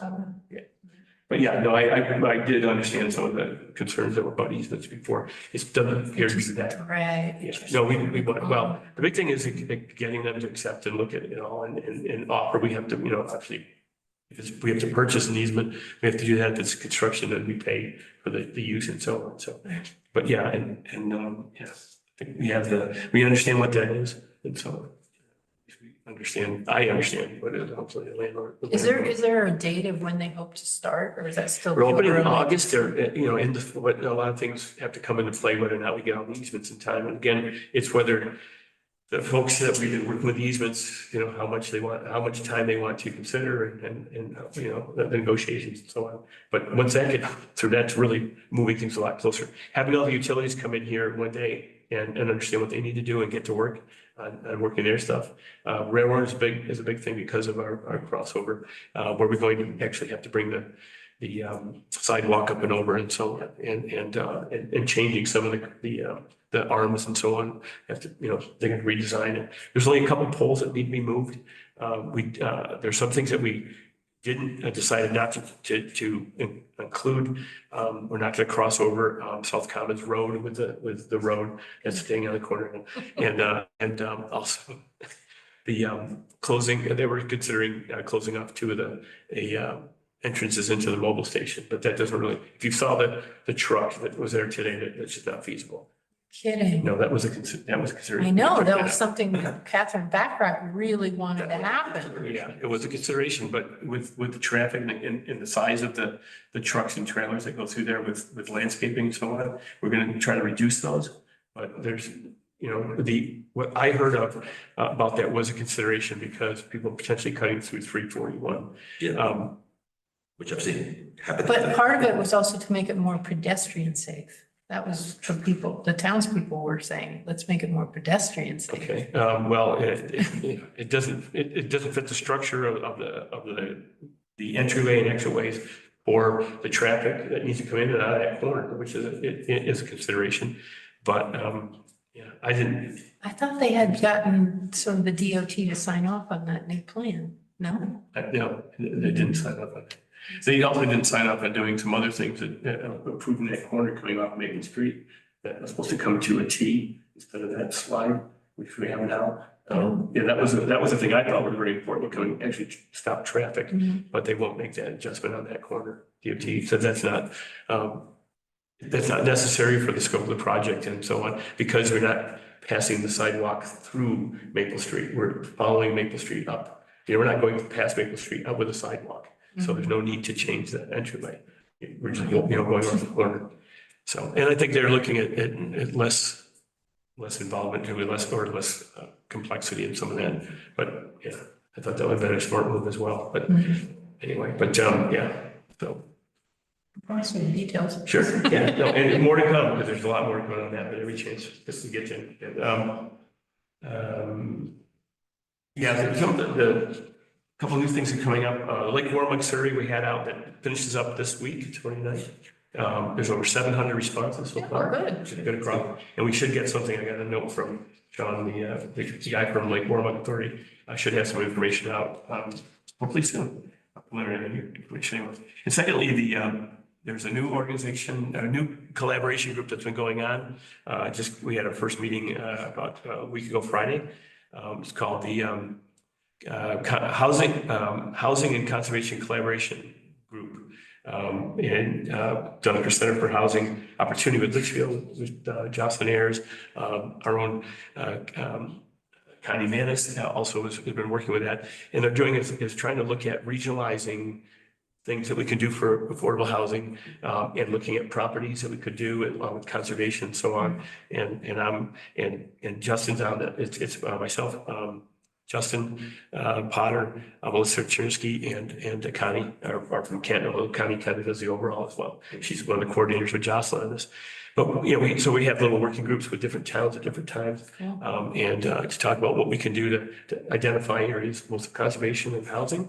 And I also keep throwing jobs in there because to keep the balance of everything going, we still need to get jobs and what we can do to encourage that as well. So there's more. Obviously, we just started out. They're going to have pretty much monthly meetings, trying to get some stuff together, come up with planning. GIS is in there. HBA has been big in there with their GIS. So that's I think a real positive thing. So I'll stop there, but I don't think there's a whole lot else. But is that emergency management thing? Emergency management guys are working tonight, so the team is out and looking at the weather. Nothing. I mean, here we're on the edge of everything again.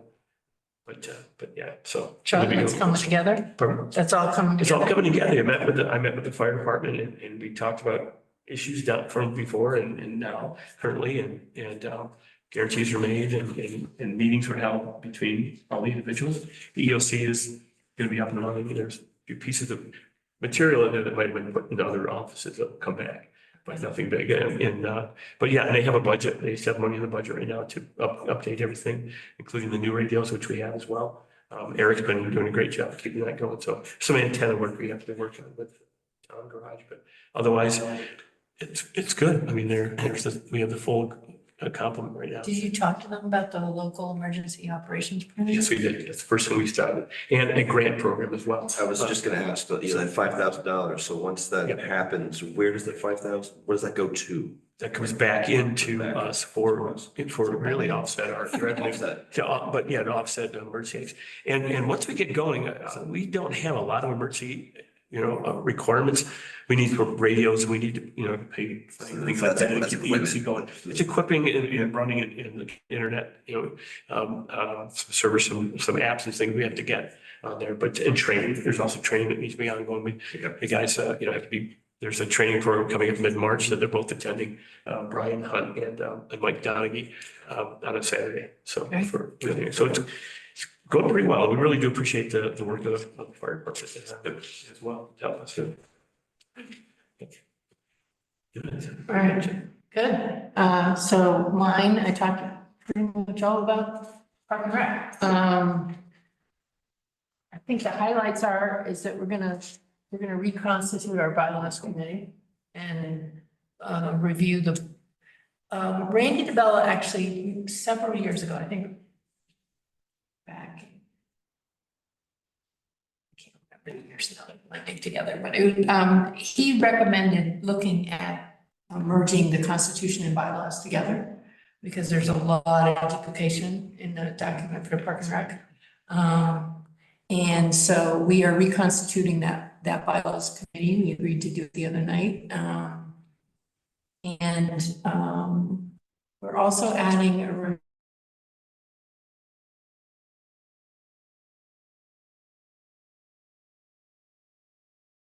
changes that we had documents ready to go if the town approves the budget with the new person, the recreation leader.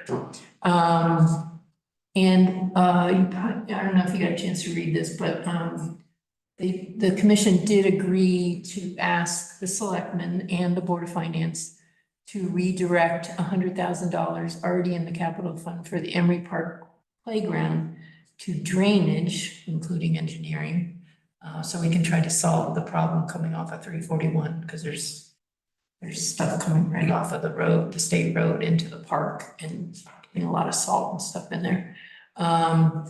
And also perhaps we said, let's do the parks master plan and get, because we can't really do anything with Emory until we have the master plan. Exactly. So that was the proposal that they came up with.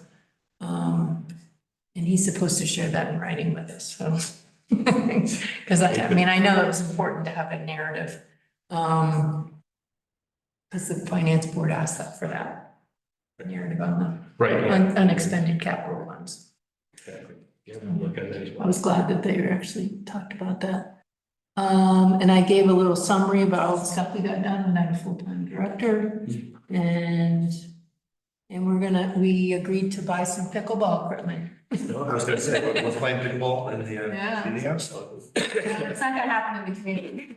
No, maybe.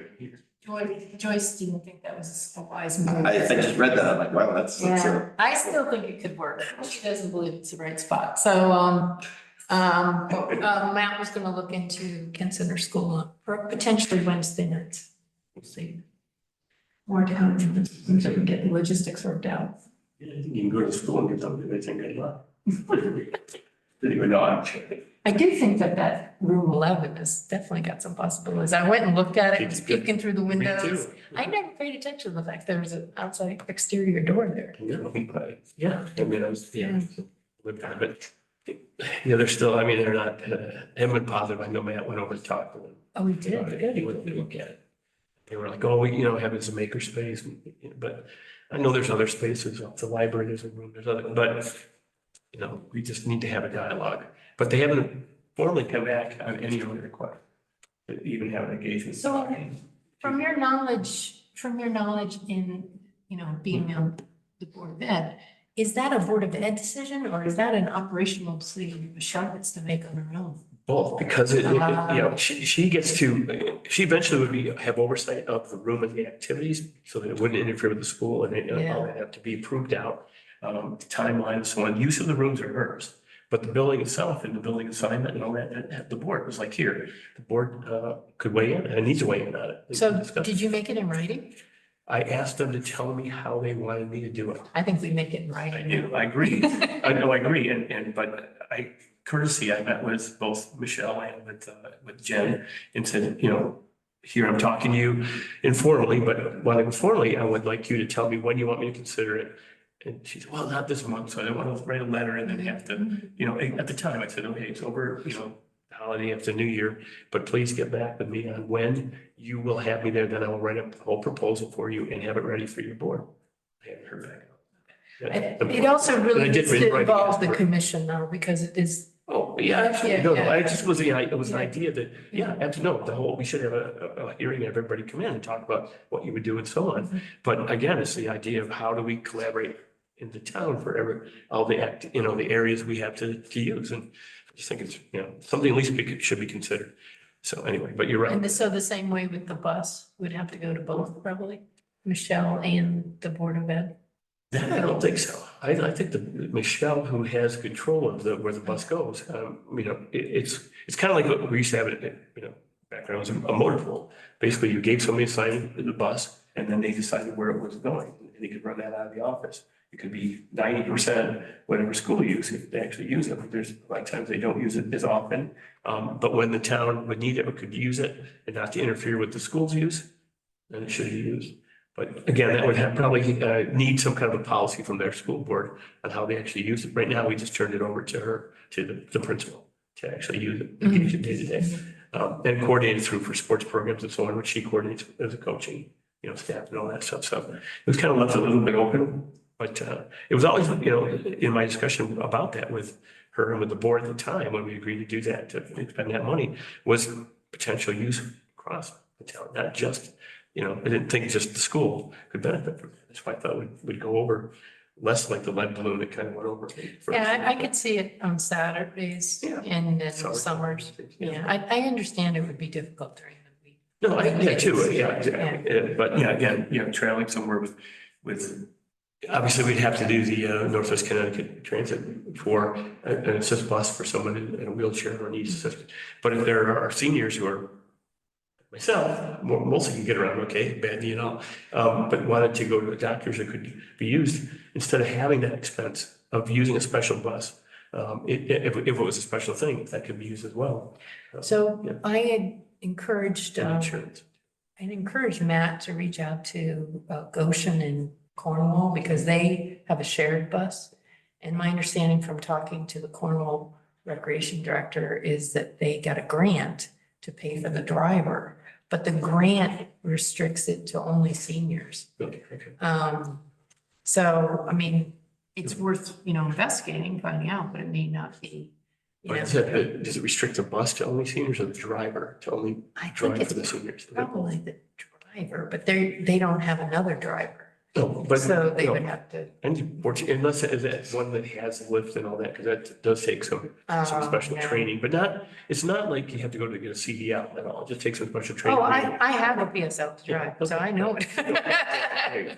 So, yeah. so- I'm sure you do too, right? Anybody that, that's right. And actually, funny thing is Rufus is driving for New Milford Yeah. Senior Center, so Yeah. he's got one too. So, yeah, I think we need to be looking into possibilities anyway, but Yeah, I'm sure interesting we that need to. there's grant funding out there. To fund. Possibly, right? Okay. But before, if that's it, Yeah, I'm done. before public comment, if, I know it's not in my report, but if I can bring up two things, just a little bit, just to say, I know we talked with Rick and about the roads and potholes and things, but just to point out that some people have pointed out to me, and I've seen just the road between Bullsbridge and New York State over there, past Bullsbridge, is really bad. I mean, the winter has done a job on that, and I've had a lot of people complain to me about it, and I go in there occasionally too, but just to let you know, like, Yeah, I think no, I I heard heard something like that, actually, that bad, people are really worried, actually. That's the first thing. And then the second thing, we don't have to talk much here at all, but just to point it out, it's been coming to my attention, the pollinator pathway resolution of 2 years ago, the previous Board of Selectmen on the 17th of March, passed this resolution just about, just the town of Kent, this municipality and the public, if we could, refrain from so much of these herbicides, and if we could think about the no mow may and all of it, it's right in the resolution. I don't want to go through the whole thing, but just knowing that spring is here almost. There are weeds growing in my driveway, so things are getting a little bit greener, and just to put this on our radar. So at the next meeting, I would like to just talk about it a little bit and just have the public aware of it, that we did pass this 2 years ago, and that we'd like to continue it. So okay. Yeah, I brought it up to the Park and Rec Commission. I remembered, Yeah, and they were talking about, the fields, the playing field. fields and then the signage was great that we had. So just put that on the radar. So Yeah, and we're still talking with the Houstonic Railroad about their herbicide thing and working on that. So that's the Conservation Commission working. Good. Yeah. Hopefully. Get that. Great. Thank you. Nice to make a dent. Okay. Anything else? If not, we'll move on to comment. We appreciate your patience. Your son, you're sleeping away. Nothing else, go to public comment. Yes, please. Okay. So I'm just curious about State your name. Oh, my name is Amy McKay. Yeah, I'm just curious about the survey that was sent out regarding the boating on Lake Warramuck. And I was hoping maybe you could, just provide some more information on what is it, what's the process that's surrounding that, the cost implications of it to the town of Kent now and in future. Also, are those results going to be made public? Yes, Okay. I brought that up tonight. The survey is just finishing up Right, now. And as soon as the company that's putting it together can analyze it, send it out, they'll get the information right away. okay. And was it people that from the town of Kent that like requested this to happen? It's part of the Lake Warramuck Association, Lake Warramuck Authority. Yeah, That they talked about it, about potential high wake damage to the environment at the shoreline. And, and then they really got into so what is the use of the lake and what is the use and what do people use it for? What are they looking for it to do? And then I guess they'll come back with that and then take a look at whatever comes after that. I guess once the survey comes out, they'll look at more either recommendations or requests. right. For more information. So I know as a town of Kent, like, are we contributing funds towards the survey, like to? yeah, that's part of the authority, correct? We do help fund the authority. That's part of we're part of the lake. We have a small piece to it, but, and yeah, Washington and Warren also have a piece to that, so. What will happen if it goes forward, like when the results come out, what's the next steps for? That's a good question. I'm not sure. I don't know what the survey will actually show. I don't know what people's thoughts and ideas are for, the high wake boating areas or low wake boating areas or no wake boating areas and so on. It could be that. I don't know. I have to wait till the survey comes out and hear what the authority, and when we get together and have our meeting, which I'm not sure when that is. Right, and then do the people of the town of Kent then have some say on whether we Absolutely. might move forward with it or? Absolutely. Oh, yeah, absolutely. I think we do. When does that group meet? I went looking for it and I couldn't find it. Yeah. I found it listed in Warren, but there was no reference to meetings and they had no minutes for like many. That's a good question. I asked that. And with all the meetings we had, I haven't really followed up on it, but I Yeah. haven't missed anything. I'm not sure. I'll have to ask. Are you our representative? Yeah, I guess all the first selectmen are right now, and then we have others. There are people, I believe, Kevin Brady was on the authority. Yeah, like Gary like, Davis did. yeah, There are, there's the authority, and then there's a Task force? task force, like, we're a task force. There was another one that they absorbed into I think the task force. So, yeah, there's a couple that actually go under, and Sean,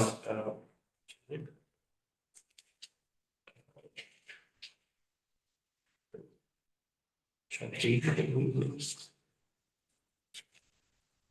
Yeah, John Hayden, Executive Director of Lake Warmack Task Force, is the one that's working with the funds that they have for the for the vigilance, terror vigilance, TVES. We're looking at doing the survey as well, ran the survey. Chose the task force. that did this. Correct. Are we concerned about like the cost of like a larger study if it goes forward? Like I imagine that would be like pretty expensive. Yeah, I haven't seen anything that they propose any budget for moving any larger amount of study. I think they've already done some of the environmental study. I think this organization, TDS, would be able to be one that could, I know they do environmental studies. They do zoning and so, or they do, excuse me, mapping and solar. And are you able to share like the study that's going out, like the current survey, we already, like, do you share the cost of what that was to the town? Ready?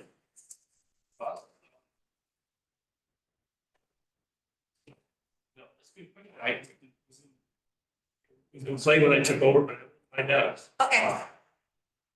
Yeah, I guess it's just because we enjoy using the lake, you know, even though Ken, obviously, we don't have like the access. But, I don't think it's like a major concern that we have like the limited amount of boats that we have on the lake right now. So like for the future of like our community, I would want the boats to stay. I think it's wonderful. So I'm just not sure like what direction we're going in here and the cost of it and then the legal implications, like are we concerned about that? Of like these homeowners on the lake, like I don't think that they are going to, you know, there's gonna be legal implications that become of this, like if we move forward with something like this. And I think they're just things that we should all be concerned about as like Kent residents. You know, as well as environmental concerns as well, but I think that like we need to like look at all the variables surrounding it. Yeah. No, you're right, and I think the survey just, you know, it was a pretty broad, I don't know if did you take place, did you take part? I did it, yeah. It is kind of a broad-based area of concern, use and so on. But I don't know, I mean, until I see the results and how this terror vigilance actually analyzes it, comes up with some, you know, most surveys will get you to understand or look at a different problem or set or whatever it is, or identify a problem set because of people's concerns. I think that's what we're hoping we get out of this. At least that's what I looked at when they put the survey out here in January, so. Okay, so I guess then, once the survey comes out, you'll like just in these meetings, then we'll come and then we decide there what we do moving forward. Will you decide what we do moving forward? Well, no, but we'll just, no, the town will decide. I mean, for Yeah. sure, as a partner to the lake, and through these organizations that we work with, yeah, we'll do that. And when the report does come out, I'll put that out immediately. I mean, with all the analysis and so on from the actual company and whatever else. So people have a chance to look at the data that came out and look at the, you know, percentage of this, percentage of that, people concerned this and that. They should see the whole thing. Right, yeah, I think that's really important because it's hard to understand like where this is coming from. I've never seen a survey go out like that to the town of Kent before. I'm not saying it's a bad thing. It's great to get the opinion of the townspeople, but it just seems odd that it's on this one issue and I've never seen it on anything else before. Yeah, so anyhow. We've done other surveys, but maybe it's been a while. but- Maybe it's, yeah, I don't know. I've lived here for, I don't know, like 4 years now. I don't know, I can't recall like another one, but I'm sure you have. I mean, they're great. I just, it just seems odd that it's on this one particular issue. And I'm sure there's a lot of important things that the townspeople would love to like give input on. I think it's a great idea. I'm just wondering why it's on this one particular thing, you know, so.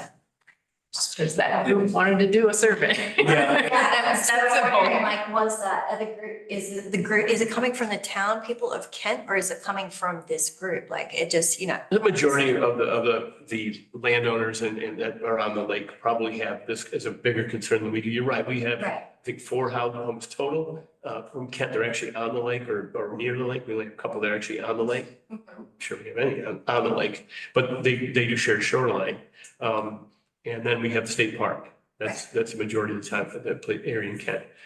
So the other landowners are on Narrow Point that the peninsula stretches out and so on. That's some of the concern. There's some of the concern, obviously, activity on the Warren side Yeah, as well, okay. and how the wave pattern goes out. So You've heard a lot about the Swift House. tonight, we had a survey, with that was in the last 2 years. Oh, that was right. Yeah, I'm so sorry. So, you know, if there's a group or a task force, like sort of we want to know what the town wanted to, you know, how the town feel about the house. Yeah. That building, so, Yeah. so I think, you know, I've been in too many surveys around here, but it's, but that was it. That survey that you're referring to, Questions were asked. seems like it comes from the town and the task force that are looking after this town in Kent, not from something that seems like kind of like, I know that we have some interest in the Lake Warramuk, but it seems like kind of like a little bit removed from Kent, you know? It is. Because we are part of, we give funding to the Lake Warma Interlocal Committee. And the Lake Warma Authority. Those two groups we are giving money. This year we gave almost, it's like 2,400 to each of them. Okay. So that's So that's why the they would, connection. that's the connection, because we are a funding source for that regional group, Right. those two regional groups. All right. Thank you so much. I appreciate it. Thanks. Thanks for Yeah, your yeah, thank you for coming. Thank you for your patience too. Yeah. Yeah, I'm gonna head off and get this guy to bed. For the next rainstorm. Thank you again. Anyone else have any public comment? Got it. So Lynn Harrington for the record. I just going back to making up the broadband committee or any committee, just remember the more you make, the higher your quorum's gotta be. So it gets tough when you gotta get 5 to 6 people there to have a meeting.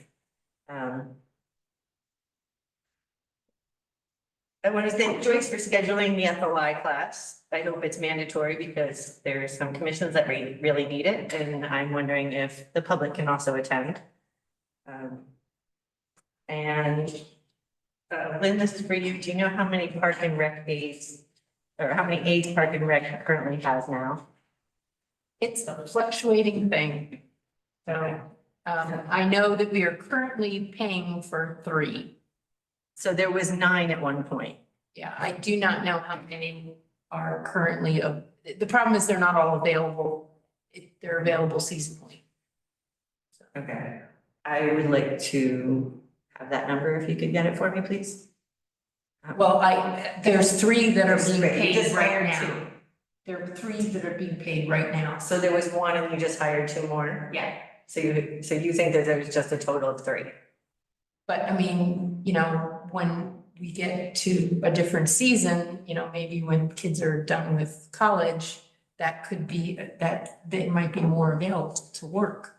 So that's why, I mean, are you asking for like, what is the Park and Rec's, How many aides? staffing? Yeah, basically, how many aides are staffed or they used to be called counselors, I guess now they're. Yeah, I mean, at this point, we are paying for 3. 3, okay. And, but like I Is that said, in the summer, you know, maybe when May, June comes, we may be able to pay for more because they're more available.